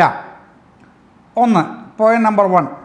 അപ്പോൾ ഇവിടെ ഈ പറയുന്നത് 1.72 കോടി രൂപ പിന്നെ ഒരു സേവനവും കൊടുക്കാതെ വാങ്ങിച്ചു എന്ന് ഈ പിന്നെ CMRLലെ 2 ഉദ്യോഗസ്ഥർ കൊടുത്ത മൊഴി എന്നാണല്ലോ ആധികാരികമായി പറയുന്നത്. അവിടെ തന്നെ തീർന്നു. ഈ മൊഴി വെച്ചുകൊണ്ടാണോ ബംഗളൂരു ഹൈക്കോടതിയും കേരള ഹൈക്കോടതിയും ഇക്കാര്യത്തിൽ തീരുമാനമെടുക്കുന്നതെന്ന് മാത്രം ബന്ധപ്പെട്ടവരൊന്ന് വിശദീകരിച്ചാൽ മതി. അതുകൊണ്ടാണ് ഈ മൊഴിയുടെ ചരിത്രം, സുപ്രീം കോടതി അടക്കം എന്താണ് പറഞ്ഞിട്ടുള്ളത് എന്ന് ഇപ്പോഴും നമ്മുടെ മുമ്പിൽ തെളിവായിട്ട് കിടക്കുന്ന കാര്യം എടുത്തു വെച്ച് ഞാൻ പറഞ്ഞത്. അപ്പോൾ അവിടെ ഇത് ആനുവൽ മെയിൻ്റനൻസ് കോൺട്രാക്റ്റാണ്, AMC എന്ന് പറയും. ഈ ആനുവൽ മെയിൻ്റനൻസ് കോൺട്രാക്റ്റ് എങ്ങനെയാണ് ഉണ്ടാവുന്നത്, അതിന് സ്വഭാവം എന്താണെന്ന് അറിയാത്തവരല്ല ഈ ചർച്ച ചെയ്യുന്നതൊക്കെ. പക്ഷേ അതിവിടെ അല്ല ചർച്ച ചെയ്യേണ്ടതെന്ന് അറിയാൻ വയ്യാത്ത ആളല്ല പ്രധാനമന്ത്രി. പക്ഷേ അദ്ദേഹം തെരഞ്ഞെടുപ്പ് പൊതുയോഗത്തിലെ പ്രസംഗത്തിന് വിഷയമാക്കുന്നത് എന്തിനാണ്? അത് കേവലം ഒരു പ്രസംഗ വിഷയമായിട്ട് മാത്രം അങ്ങ് കത്തിച്ച് വിടാൻ വേണ്ടി മാത്രമാണ് അത് ചെയ്യുന്നത്. അങ്ങനെ ചെയ്യുമ്പോൾ കോടതിയിലിരിക്കുന്ന ഒരു കേസിനെ സംബന്ധിച്ച് ഈ തരത്തിൽ വർത്തമാനം പറയാമോ എന്നുള്ള ഒരു ജാഗ്രത ഉണ്ടാവേണ്ടത് ഭരണഘടനാ പദവിയിലിരിക്കുന്ന, ഇന്ത്യയിൽ ഭരണരംഗത്തെ ഏറ്റവും തലപ്പൊക്കമുള്ള ആൾ എന്ന് കരുതുന്ന പ്രധാനമന്ത്രി തന്നെയാണ് പറയുന്നത്. കോടതി ഇരിക്കുന്ന സംബന്ധിച്ച് ഒരു ഉത്തരവാദിത്വവുമില്ലാതെ ഈ തരത്തിൽ മുഖ്യമന്ത്രിയും അദ്ദേഹത്തിൻ്റെ മകളും അഴിമതിയിൽ മുങ്ങി നിൽക്കുന്നു എന്ന അഭിപ്രായം പറയുന്നത്. അതെന്തിനാണ്? ഈ പറഞ്ഞ പോലെ വെറും തട്ടിപ്പ്, തെരഞ്ഞെടുപ്പ് സ്റ്റണ്ടിന് വേണ്ടി മാത്രമല്ലേ അത് നമ്മൾ ജനങ്ങളോട് തുറന്നു പറയേണ്ട കാര്യമുണ്ട് ഈ ചർച്ചയിൽ. അതാണ് ഞാൻ പറയുന്നത്. കോടതിയിലിരിക്കുന്ന കേസ് ഒന്ന്. രണ്ടാമത് ഈ പറഞ്ഞ മൊഴികൾ വെച്ചുകൊണ്ട് ഒരു കേസിനും തീരുമാനമെടുക്കില്ല എന്ന് സുപ്രീം കോടതി തന്നെ പല ഘട്ടങ്ങളിൽ പിന്നെ അഭിപ്രായപ്പെട്ടിട്ടുള്ളതിൻ്റെയും നിലപാട് സ്വീകരിച്ചിട്ടുള്ളതിൻ്റെയും ഉദാഹരണങ്ങളാണ് ഞാൻ പറഞ്ഞത്. ഇത് വെച്ചുകൊണ്ട് എന്താണ് ചെയ്യാൻ കഴിയുക? അപ്പോൾ അത് തന്നെയാണല്ലോ കാര്യം. പിന്നെ പ്രിൻറ്റു എന്നെ തിരുത്താൻ ശ്രമിച്ചൊരു കാര്യമുണ്ട്. ശരിയാണ് പ്രിൻറ്റു, എന്താണെന്നറിയാമോ? 1 ലക്ഷം കോടി രൂപയുടെ അഴിമതി കേരളത്തിലെ സഹകരണ മേഖലയിൽ നിന്നല്ല. കേരളത്തിൽ 100 കോടി രൂപയുടെ CPM നേതാവിൻ്റെ അഴിമതി അദ്ദേഹം എടുത്തു പറഞ്ഞു. അത് കേരളത്തിലാണ്, തൃശ്ശൂരാണ്, CPM നേതാവിൻ്റെയാണ്, അത് എടുത്തു പറഞ്ഞു. മറ്റേത് 1 ലക്ഷം കോടി രൂപയുടെ സഹകരണ രംഗത്തെ അഴിമതി എന്ന് പറയുമ്പോൾ എവിടെയാണ്? കൊട്ടത്താപ്പിന് പറയുകയല്ലേ, ഈ തിരിച്ചു കൊടുക്കും എന്ന് താങ്കൾ പറഞ്ഞ പണം ജനങ്ങൾക്ക് വീതം വെക്കും എന്ന് പറഞ്ഞ് നേരത്തെ ഒരു പണം ഉണ്ടായിരുന്നല്ലോ. നമ്മൾ പുറത്തുനിന്ന് കൊണ്ടിരുന്ന കള്ളപ്പണം ഇവിടെ കൊണ്ടുവന്നിട്ട് അതിൽ പ്രവർത്തിക്കുന്ന, ഈ കള്ളപ്പണം പിടിച്ചെടുക്കാൻ വേണ്ടി പ്രവർത്തിക്കുന്ന ഉദ്യോഗസ്ഥന്മാർക്കും ബാക്കി ജനക്ഷേമത്തിനുമായിട്ട് വീതിച്ചു കൊടുക്കും എന്ന് പറഞ്ഞയാളാണ് ഇന്ത്യയുടെ പ്രധാനമന്ത്രി. എത്ര പിടിച്ചു വിദേശത്തു നിന്ന് കള്ളപ്പണം? ഏതെങ്കിലും ഉദ്യോഗസ്ഥനെ സംബന്ധിച്ച് ഉദ്യോഗസ്ഥൻ അങ്ങനെ ഒരു പ്രസ്താവന നടത്തിയിട്ടുണ്ടോ എവിടെയെങ്കിലും? ഇല്ലല്ലോ. അതവിടെ നിൽക്കട്ടെ. ഇപ്പോൾ ശ്രീ അരുൺകുമാർ പറഞ്ഞു ഈ ഇലക്ട്രൽ ബോണ്ടിന് ഞാൻ പറയുന്ന അരുൺകുമാറെ, ശരിക്കും നിങ്ങൾ പറയേണ്ടത്, പാർട്ടി എന്നുള്ള നിലയിൽ പറയേണ്ടത്, ഇതിൻ്റെ അകത്ത് പൊളിറ്റിക്കൽ ഫണ്ടിങ്ങിലാണ് ഈ അഴിമതി. ഈ ഇലക്ട്രൽ ബോണ്ട് എന്ന് പറഞ്ഞാൽ പൊളിറ്റിക്കൽ ഫണ്ടിങ്ങിന് വേണ്ടി ഉണ്ടാക്കിയ ടൂളാണ് ഈ ഇലക്ട്രൽ ബോണ്ട് എന്ന് പറയുന്നത്. പൊളിറ്റിക്കൽ ഫണ്ടിങ്ങിന് വേണ്ടി ഉണ്ടാക്കിയ ടൂള്. ഇത് പാർലമെൻറ്റിൽ പറഞ്ഞതാണ്, ഞാൻ പറയുന്നതല്ല. പൊളിറ്റിക്കൽ ഫണ്ടിങ്ങിന് വേണ്ടിയുള്ള ടൂൾ എന്ന് 2017 ഫെബ്രുവരി 1 അന്നത്തെ ധനമന്ത്രിയായ അരുൺ ജെയ്റ്റ്ലി പാർലമെൻറ്റിൽ അവതരിപ്പിക്കുന്ന ഫിനാൻസ് ബില്ലിൽ പറഞ്ഞ കാര്യമാണ് ഞാൻ പറയുന്നത്. 2017 ഫെബ്രുവരി 1 പാർലമെൻറ്റ് ബജറ്റ് അരുൺ ജെയ്റ്റ്ലിയാണ് പറയുന്നത്, മണി ബില്ലായിട്ട് അവതരിപ്പിച്ചുകൊണ്ട്. അപ്പോൾ ഈ പൊളിറ്റിക്കൽ ടൂള്, പൊളിറ്റിക്കൽ ഫണ്ടിങ്ങിന് വേണ്ടി, പൊളിറ്റിക്കൽ ഫണ്ടിങ് എന്നുള്ള ആ പദം കൂടുതൽ ഇതിൻ്റെ വിമർശകർ ഉന്നയിച്ച് കാണുന്നില്ല എന്നൊരു പരാതി എനിക്കുണ്ട് അരുൺകുമാറെ, പ്രൊഫസറെ. അതുകൊണ്ട് അത് പറയേണ്ടതുണ്ട്. ഈ ഇലക്ട്രൽ ഫണ്ട് എന്ന് പറയുന്നത് ഈ കോടിക്കണക്കിന് ഇവിടെ തട്ടിപ്പുന്ന പൊളിറ്റിക്കൽ ഫണ്ടിങ്ങിന് വേണ്ടിയുണ്ട്. ആരാണ് പൊളിറ്റിക്കൽ ഫണ്ടിങ്ങിന് ഗുണഭോക്താക്കൾ? കോൺഗ്രസ് ഉണ്ട്. പക്ഷേ ഏറ്റവും കൂടുതൽ അടിച്ചുകൊണ്ട് പോയത് ആരാ? പൊളിറ്റിക്കൽ ഫണ്ടിങ് എന്ന ആ മാർഗത്തിൽ കൂടെ തന്നെ കോടിക്കണക്കിന് രൂപയുടെ ആദായമുണ്ടാക്കിയ പാർട്ടിയാണ് BJP. ആ BJP ആണ് പറയുന്നത് ഈ ന്യായങ്ങളെക്കുറിച്ച്. നമ്മൾ ഒരുപാട് ഉൽപ്രേക്ഷ ഉപമയൊന്നും പറയാതെ തന്നെ ഒറ്റ കാര്യം പറയാം.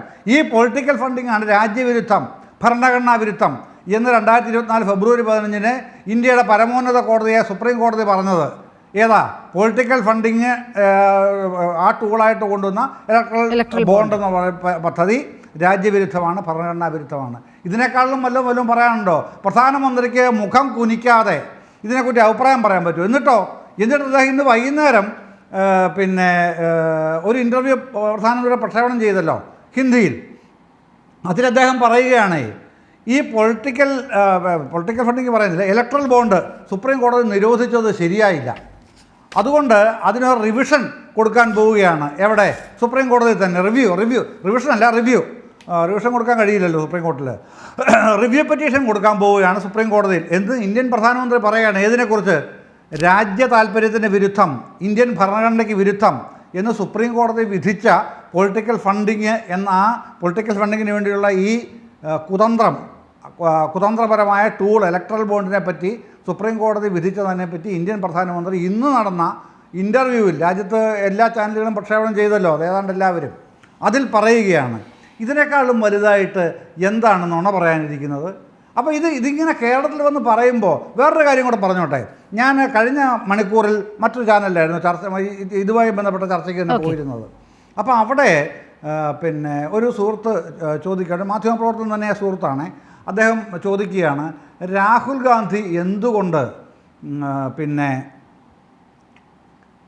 പിണറായി വിജയനെതിരെ LDF സർക്കാരിനെതിരെ വർത്തമാനം പറയുന്നില്ല? എന്നിട്ട് അദ്ദേഹം തന്നെ അതിന് മറുപടിയും പറയുന്നുണ്ട്. മറുപടി ഇതാണ്: 2019 തെരഞ്ഞെടുപ്പിൽ അദ്ദേഹം പിണറായി ഗവൺമെൻറ്റിനെ അന്നും വിമർശിക്കാതിരുന്നപ്പോഴത്തേക്ക് LDFകാരുടെ ഉൾപ്പെടെ വോട്ടുകൾ അദ്ദേഹത്തിന് കിട്ടി. ഇത്തവണ അത് കിട്ടട്ടെ എന്നുള്ള ന്യായം കൊണ്ടാണ്. അന്ന് സ്ഥിതി അതായിരുന്നില്ല കേട്ടോ. മോദി അധികാരത്തിൽ വരാതിരിക്കാൻ വേണ്ടി ന്യൂനപക്ഷങ്ങളും ഭൂരിപക്ഷങ്ങളും ഒരുമിച്ച് പ്രധാനമന്ത്രിയാകാൻ പോകുന്ന രാഹുലിന് വേണ്ടി വോട്ട് ചെയ്തെന്നുള്ളതായിരുന്നു അന്നത്തെ ഷെനേറിയോ. അതായിരുന്നു മൈൻഡ് അതായിരുന്നല്ലോ. ഇന്ന് ആ മൈൻഡ് സെറ്റ് ഇല്ല, ആ ഷെനേറിയോയും ഇല്ല. അത് രണ്ടും വ്യത്യസ്തമാണ് ഇന്ന്. അപ്പോൾ അതുകൊണ്ട് അത്തരം കാര്യങ്ങൾ വേറെ നടക്കുന്നുണ്ട്. അന്നും മുഖ്യമന്ത്രി ചോദിച്ചു, എന്ത് മെസ്സേജാണ് ഇന്ത്യക്ക് ഈ രാഹുൽ ഗാന്ധിയുടെ വയനാട്ടിലെ മത്സരം നൽകുന്നത്? മുഖ്യമന്ത്രി പിണറായി വിജയൻ അന്ന് ചോദിച്ചല്ലോ. അത് കഴിഞ്ഞ് ഇപ്പോൾ മുഖ്യമന്ത്രി അത് ആവർത്തിച്ച് ചോദിച്ചു. നേരത്തെ D രാജ ചോദിച്ചു, ബിനോയ് വിശ്വൻ ചോദിച്ചു, എല്ലാവരും ഇതേ ചോദ്യം തന്നെ ചോദിച്ചു.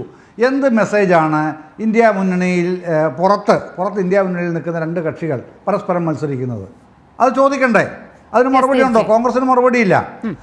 അതിന് പകരം പ്രൊഫസർ പറയുന്നത് എന്താണ്? അന്തർധാര. ഇതിലെങ്ങനെ അന്തർധാര വരുന്നത്? ഈ അന്തർധാര വരണമെന്നുണ്ടെങ്കിൽ ഏറ്റവും വലിയ ഞാനീ പറഞ്ഞ അന്തർധാര കാണുന്നത് എവിടെയെന്നറിയാമോ പ്രൊഫസർ? ഈ പിന്നെ നിങ്ങളുടെ അന്തർധാര വളരെ പ്രകടമായിട്ട് വരുന്നത് ഈ പറഞ്ഞ പൊളിറ്റിക്കൽ ഫണ്ടിങ്ങിലാണ്.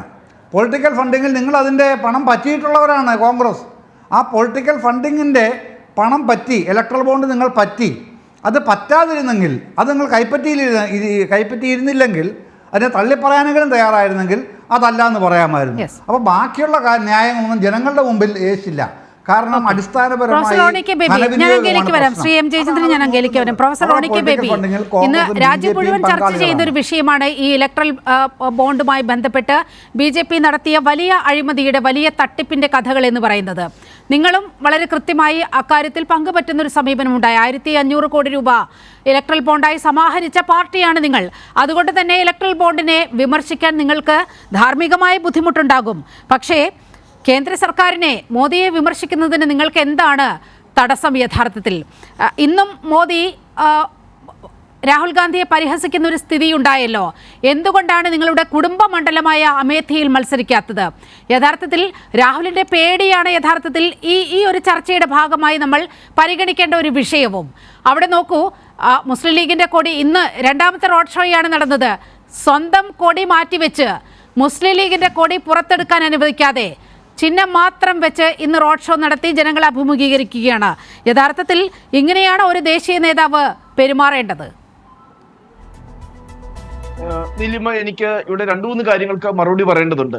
ഇവിടെ അരുൺകുമാറും അതുപോലെ ജയേന്ദ്രൻ മാഷും ഇവിടെ ആവർത്തിച്ചു പറഞ്ഞൊരു കാര്യമാണ്, ഇലക്ട്രൽ ബോണ്ട് വിഷയത്തിൽ CPM-ന്റെ മാത്രം കാര്യങ്ങൾ സംശുദ്ധമാണ്. CPM-ന് അതിൻ്റെ അകത്ത് ഒരു അഴിമതിക്കാർ പോലും CPM-ന്റെ കരങ്ങളിലില്ല. ഞാൻ വളരെ കൃത്യമായി തന്നെ ഞാൻ പറയാം, ഈ നാട് ചർച്ച ചെയ്യണം. ഇലക്ഷൻ കമ്മീഷന് CPM-ന്റെ സെക്രട്ടറി സീതാറാം യെച്ചൂരി നൽകിയ 2016 മുതൽ 2022 വരെയുള്ള കണക്കുകളിൽ വളരെ കൃത്യമായി തന്നെ ഈ ഇലക്ട്രൽ ബോണ്ടുകൾ കോൺഗ്രസിനും BJPക്കും ഉൾപ്പെടെ നൽകിയ ഈ പറയുന്ന കമ്പനികളിൽ നിന്നും സംഭാവനയായി CPM പണം കൈപ്പറ്റിയതിന്റെ കണക്കുകളുണ്ട്. പ്രത്യേകിച്ച് ഞാൻ പറയാം, മേഗാ ഇൻഡസ്ട്രീസ് 1, 2 എന്ന് പറയുന്നത് ഈ പറയുന്ന അരബിന്ദോ ഫാർമ, 3 റെഡ്ഡി ലബോറട്ടറീസ് എന്ന് പറയുന്ന 3 ഈ 41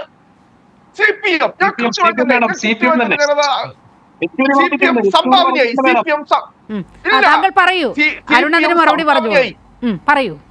അല്ല, ഞാൻ പറഞ്ഞോട്ടെ, CPM സംഭാവനയായി നിങ്ങൾ ഇലക്ഷൻ കമ്മീഷൻ കൊടുത്ത കണക്കാ. അല്ലാതെ ഇവിടെ വ്യാജ ആരോപണം അല്ല ഞാൻ ഉന്നയിക്കുന്നത്. ഇവിടെ CPM-ന് വേണ്ടി സീതാറാം യെച്ചൂരി ഇലക്ഷൻ കമ്മീഷന് കൊടുത്ത വാർഷിക ഓരോ വർഷം റിപ്പോർട്ട് കൊടുക്കണം. ഈ പറയുന്ന പീപ്പിൾസ് റെപ്രസെന്റേഷൻ ആക്ട് പ്രകാരം, ആ ആക്ട് പ്രകാരം നിങ്ങൾ കൊടുത്ത കണക്കിലാണ് ഈ കൃത്യമായി ഈ പറയുന്ന 3 കമ്പനികൾ ഉൾപ്പെടെ നിങ്ങൾ മേടിച്ച ലക്ഷക്കണക്കിന് കോടിക്കണക്കിന് സംഭാവന കണക്കുകളുണ്ട്. അപ്പോൾ 2017 ശേഷം നിങ്ങൾ കൃത്യമായി തന്നെ, കാരണം ഞങ്ങൾക്ക് കേൾക്കാനും കഴിഞ്ഞ 10 വർഷം ഇന്ത്യയിൽ അധികാരത്തിലില്ല. ഞങ്ങൾ അധികാരത്തിലില്ലാതിരുന്നിട്ടും എന്ത് ചെയ്തു? ഈ 2017 ശേഷം ഈ രാജ്യത്ത് സംഭാവന മേടിക്കുവാനായിട്ട് മറ്റൊരു നിയമമില്ല. ആകെയുള്ള ഇലക്ട്രൽ ബോണ്ട് സംവിധാനത്തിലൂടെ ഞങ്ങൾ ഈ പറയുന്ന ഈ കളങ്കിത കമ്പനികളിൽ നിന്ന് ആരോപിക്കപ്പെടുന്ന അല്ലെങ്കിൽ ഈ പറയുന്ന ഇലക്ട്രൽ ബോണ്ട് നൽകിയ കമ്പനികളിൽ നിന്നും കോൺഗ്രസ് ഇവർക്ക് എന്തെങ്കിലും പ്രത്യുപകാരം ചെയ്തു കൊടുത്തോ? അതാണ് ഇവിടുത്തെ വിഷയം. നമ്മൾ ഈ പറയുന്ന ഇലക്ട്രൽ ബോണ്ട് വിഷയത്തിൽ മോദിക്കെതിരെ നമ്മൾ ആരോപണം ഉന്നയിക്കുന്നത് എന്തുകൊണ്ടാണ്? കാരണം ഈ 5000-6000 കോടി രൂപ BJP ഈ പറയുന്ന ഇലക്ട്രൽ ബോണ്ടുകൾ വഴി മേടിച്ചു. 4 ലക്ഷം കോടി രൂപയുടെ കേന്ദ്ര പദ്ധതികൾ ഈ കമ്പനികൾക്ക് നൽകി. ഇതുപോലെ കോൺഗ്രസ് എന്തെങ്കിലും ഇവർക്ക് പ്രത്യുപകാരം ചെയ്തതായി തെളിയിക്കാമോ? ഇല്ല. അപ്പോൾ കൃത്യമായി ഇവിടെ പറയാൻ വേണ്ടി ഞാൻ ആഗ്രഹിക്കുന്നത്, CPM-ന്റെ കാര്യങ്ങൾ അത്രമാത്രം സംശുദ്ധമാണ്. അപ്പോൾ DLF, റോബർട്ട് വധേരയുടെ പേരിലുള്ള DLF അത് 150 കോടി രൂപ BJPക്ക് കൊടുത്തതിനെ കുറിച്ചോ? റോബർട്ട് വധേരയ്ക്ക് ഷെയറുള്ള കമ്പനി, ഞാൻ അത് നിഷേധിക്കുന്നില്ല. റോബർട്ട് അദ്ദേഹത്തിന്റെ കമ്പനി തന്നെയാണെന്നാണ് വെപ്പ്. അത് പൂർണ്ണമായിട്ടും അദ്ദേഹത്തിന്റെ ഉടമസ്ഥതയിലുള്ള കമ്പനിയല്ല, അദ്ദേഹത്തിന് അതിനകത്ത് ഷെയർ ഉണ്ട്. ആ കമ്പനി കൊടുത്തിട്ടുണ്ടാവും, ഇല്ലാന്ന് ഞാൻ നിഷേധിക്കുന്നില്ല. അപ്പോൾ ഞാൻ അതുമായി ബന്ധപ്പെട്ട കാര്യത്തിനെ കുറിച്ച് മറുപടി പറഞ്ഞു, ഇലക്ട്രൽ ബോണ്ടുമായി ബന്ധപ്പെട്ട്. ഇനി ഇവിടെ അരുൺകുമാർ ഒരു കാര്യം 2 പ്രാവശ്യം പറഞ്ഞതുകൊണ്ട് മാത്രമാണ് ഞാൻ അതിന് മറുപടി പറയുന്നത്. അരുൺകുമാർ പറഞ്ഞു, EDയെ കേന്ദ്രത്തിന് കത്തയച്ച് ക്ഷണിച്ചുകൊണ്ട് വന്നത് കേരള സർക്കാരാണ്, പിണറായി വിജയനാണ്. അപ്പോൾ ഞങ്ങൾക്കൊന്നും ഭയപ്പെടാനില്ല, ഞങ്ങൾക്കൊന്നും മറച്ചു വെക്കാനില്ല, ഞങ്ങളുടെ കാര്യങ്ങൾ ശുദ്ധമായതുകൊണ്ടാണ് ഞങ്ങൾ EDയെ ഇങ്ങോട്ട് വിളിച്ചു വരുത്തി. അരുൺകുമാർ, ഞാനൊരു കാര്യം അങ്ങോട്ട് ചോദിക്കട്ടെ. EDക്കെതിരെ ക്രൈംബ്രാഞ്ചിന് കേസ് രജിസ്റ്റർ ചെയ്ത് EDക്കെതിരെ ജുഡീഷ്യൽ അന്വേഷണം പ്രഖ്യാപിച്ച് EDക്കെതിരെ കോടതിയിൽ പോയത് എന്തിനു വേണ്ടിയായിരുന്നു? സുപ്രീം കോടതിയിൽ നിന്ന് ഹരിൻ പി ലാവൽ എന്ന് പറയുന്ന മുതിർന്ന അഭിഭാഷകരെ കോടിക്കണക്കിന് രൂപ പ്രതിഫലം നൽകിക്കൊണ്ട് EDക്കെതിരെ കേസ് വാദിപ്പിക്കാൻ വേണ്ടിയിട്ട് നിങ്ങൾ കോടതിയിൽ പോയത് എന്തിനു വേണ്ടിയായിരുന്നു? അപ്പോൾ എന്താ ഒരു ഘട്ടം കഴിഞ്ഞപ്പോൾ ഈ അന്വേഷണം നിങ്ങൾക്കെതിരെ അല്ലെങ്കിൽ നിങ്ങൾ പിടിക്കപ്പെടും, അല്ലെങ്കിൽ നിങ്ങളുടെ മുതിർന്ന ആളുകൾ, നിങ്ങൾ സംരക്ഷിക്കാൻ വേണ്ടി നിൽക്കുന്ന നിങ്ങളുടെ വലിയ നേതാക്കന്മാരൊക്കെ പിടിക്കപ്പെടുമെന്ന് ബോധ്യം വന്നപ്പോൾ ഇഡിക്കെതിരെ കേസ് രജിസ്റ്റർ ചെയ്ത്, ഞാൻ വ്യക്തികൾ തന്നെ ED സുപ്രീം കോടതിയിൽ നൽകിയ അഫിഡവിറ്റ് ഞാൻ അങ്ങേക്ക് പറഞ്ഞുതരാം. ആ അഫിഡവിറ്റ് വളരെ കൃത്യമായി പറഞ്ഞിട്ടുണ്ട്, ഈ അന്വേഷണം എന്ന് പറയുന്നത് ശിവശങ്കർ ഒന്നും മാത്രം ഒതുങ്ങി നിൽക്കുന്നതല്ല. അതിനു മുകളിലേക്ക് ലൈഫ് മിഷന്റെ ചെയർമാൻ സ്ഥാനത്തിരിക്കുന്ന മുഖ്യമന്ത്രിക്ക് പോലും ഈ അന്വേഷണം നീളുമെന്ന് ഈ ലൈഫ് മിഷൻ കേസ് ഉയർത്തിക്കൊണ്ടുവന്ന അനിൽ അക്കരയ്ക്ക് പോലും അവിടെ വിജയിക്കാൻ കഴിഞ്ഞില്ല കഴിഞ്ഞ തെരഞ്ഞെടുപ്പിൽ. ന്യൂസ് ആൻഡ് വ്യൂസ് അതിന്റെ അവസാന ഘട്ടത്തിലേക്ക് കടക്കുമ്പോൾ അഡ്വക്കേറ്റ് കെ എസ് അരുൺകുമാറിലേക്കാണ്. ശ്രീ കെ എസ് അരുൺകുമാർ, യഥാർത്ഥത്തിൽ ഇന്ന് പ്രധാനമന്ത്രി മുന്നോട്ട് വെച്ച അജണ്ടയുടെ ലക്ഷ്യം വളരെ കൃത്യമാണ്. ഈ ഇലക്ട്രൽ ബോണ്ട് വിഷയത്തിൽ വളരെ കൃത്യമായ നിലപാടെടുത്ത് കോടതിയിൽ പോയി ഈ BJPയെ പൂട്ടിച്ച, അതുപോലെ കോൺഗ്രസിൻ്റെ ആ ഒരു അഴിമതിയുടെ മുഖവും തുറന്നു കാണിച്ച CPIMന് വളരെ ക്രൂശിക്കാൻ കിട്ടുന്ന ഒരവസരവും രാജ്യത്തിൻ്റെ പ്രധാനമന്ത്രി വെച്ച് പൊറുപ്പിക്കില്ല, അത്തരത്തിൽ ഒരവസരവും പാഴാക്കില്ല എന്നതല്ലേ ഇപ്പോൾ ഉയരുന്ന വിമർശനങ്ങളിലൂടെ മനസ്സിലാക്കേണ്ടത്. ഇനിയും അദ്ദേഹം കേരളത്തിൽ വരും, ഇതുപോലെയുള്ള പ്രചാരണങ്ങൾ നടത്തും. ഈ മാധ്യമങ്ങളെല്ലാം അദ്ദേഹത്തിന് ഒത്താശ പാടുന്നൊരു സമീപനവും ഉണ്ടാകും, ഒപ്പം കോൺഗ്രസും. എങ്ങനെയാണ് ഇനി വരുന്ന ആളുകളിൽ ഇത്തരം കഥകൾ ഈ രാഷ്ട്രീയ മണ്ഡലത്തിൽ ഉയരാൻ പോകുക?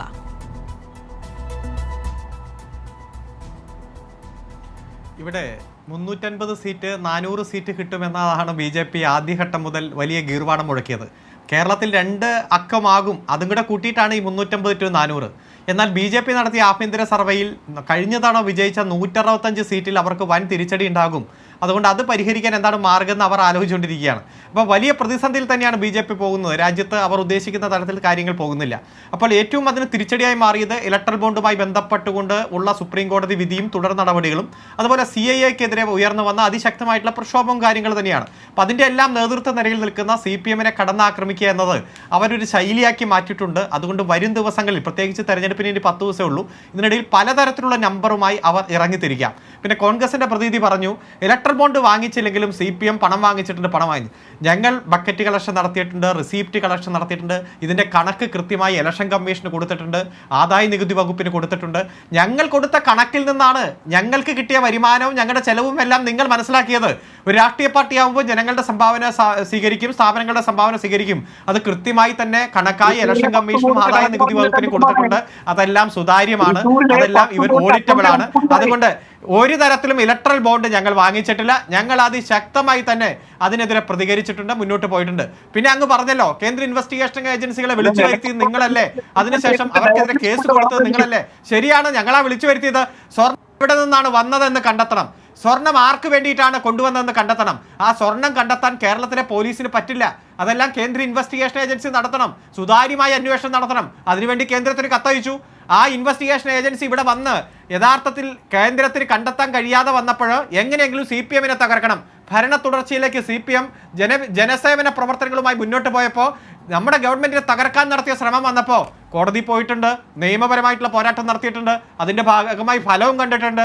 നിയമവിരുദ്ധമായിട്ടുള്ള അന്വേഷണം നടത്താൻ പറ്റാത്ത സാഹചര്യം വന്നു, സത്യസന്ധമായ അന്വേഷണം നടത്തേണ്ടി വന്നു. ഞങ്ങൾ ഇവിടെ നിയമപരമായിട്ട് പോരാട്ടം നടത്തേണ്ടപ്പോൾ നിയമപരമായി പോരാട്ടം നടത്തും. പാർലമെന്റിൽ അതിശക്തമായിട്ട് ഇടപെടൽ നടത്തുമ്പോൾ അതിനു വേണ്ടി നടത്തും. ജനങ്ങളെ സംഘടിപ്പിച്ചുകൊണ്ട് അതിശക്തമായിട്ടുള്ള പോരാട്ടം നടത്തേണ്ടി വരുമ്പോൾ അങ്ങനെ മുന്നോട്ട് പോകും. അതാണ് CPM, അതാണ് ഇടതുപക്ഷം. അതുകൊണ്ടാണ് ജനങ്ങൾ ഞങ്ങളോടൊപ്പം നിൽക്കുന്നത്. അതുകൊണ്ട് ഏത് തരത്തിലുള്ള തെറ്റായ പ്രവണതയുമായി വലതുപക്ഷം വന്നാൽ, BJP ആയാലും കോൺഗ്രസ് ആയാലും മാധ്യമങ്ങളായാലും അതിനെ ചങ്കുറ്റത്തോടെ നേരിട്ട പ്രസ്ഥാനമാണ്. ഇവരുടെ ഒന്നും തണലിലല്ല ഞങ്ങൾ വളർന്നത്, ഞങ്ങൾ മുന്നോട്ട് പോകുന്നത് ഒരു മാധ്യമങ്ങളും വിരിച്ചു തന്ന പച്ചപ്പരവതാനിയിലൂടെയല്ല.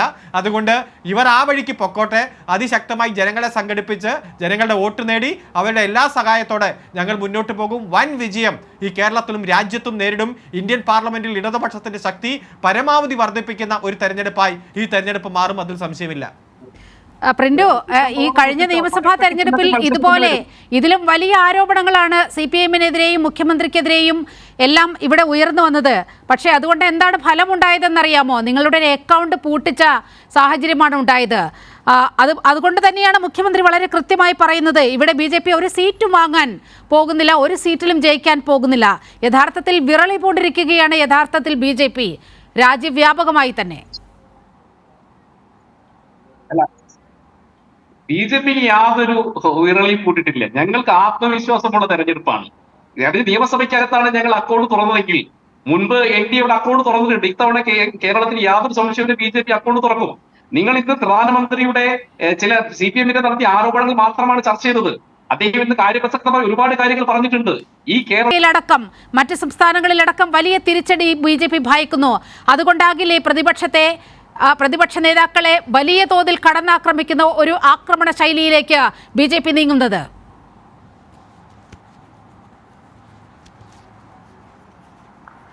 ഏറ്റവും ഒടുവിൽ കേട്ടത്, അതായത് ഇന്ന് ഉച്ച കഴിഞ്ഞപ്പോഴാണ് മാധ്യമങ്ങളൊന്നും വന്ന് കണ്ടുമില്ല കേട്ടോ നീലിമ. പിന്നെ ഇവരുടെ പിന്നെ ഒരു അസസ്മെൻറ്റിൽ പിന്നെ 303 സീറ്റ് ഉണ്ടല്ലോ BJPക്ക്, അതിൽ 100 സീറ്റ് കുറയും എന്നാണ് പിന്നെ അവരുടെ തന്നെ ഒരു അതീവ ഈ എന്താണ് നിഗൂഢമായ ഒരു ഒരു ഒരു ഒരു സംവിധാനത്തിൽ നിന്നാണ് എനിക്കത് കിട്ടുന്നത്. ഞാൻ ഉണ്ടാക്കി പറഞ്ഞതൊന്നുമല്ല. അടുത്ത ദിവസങ്ങൾ അത് വരുമായിരിക്കും പുറത്ത്.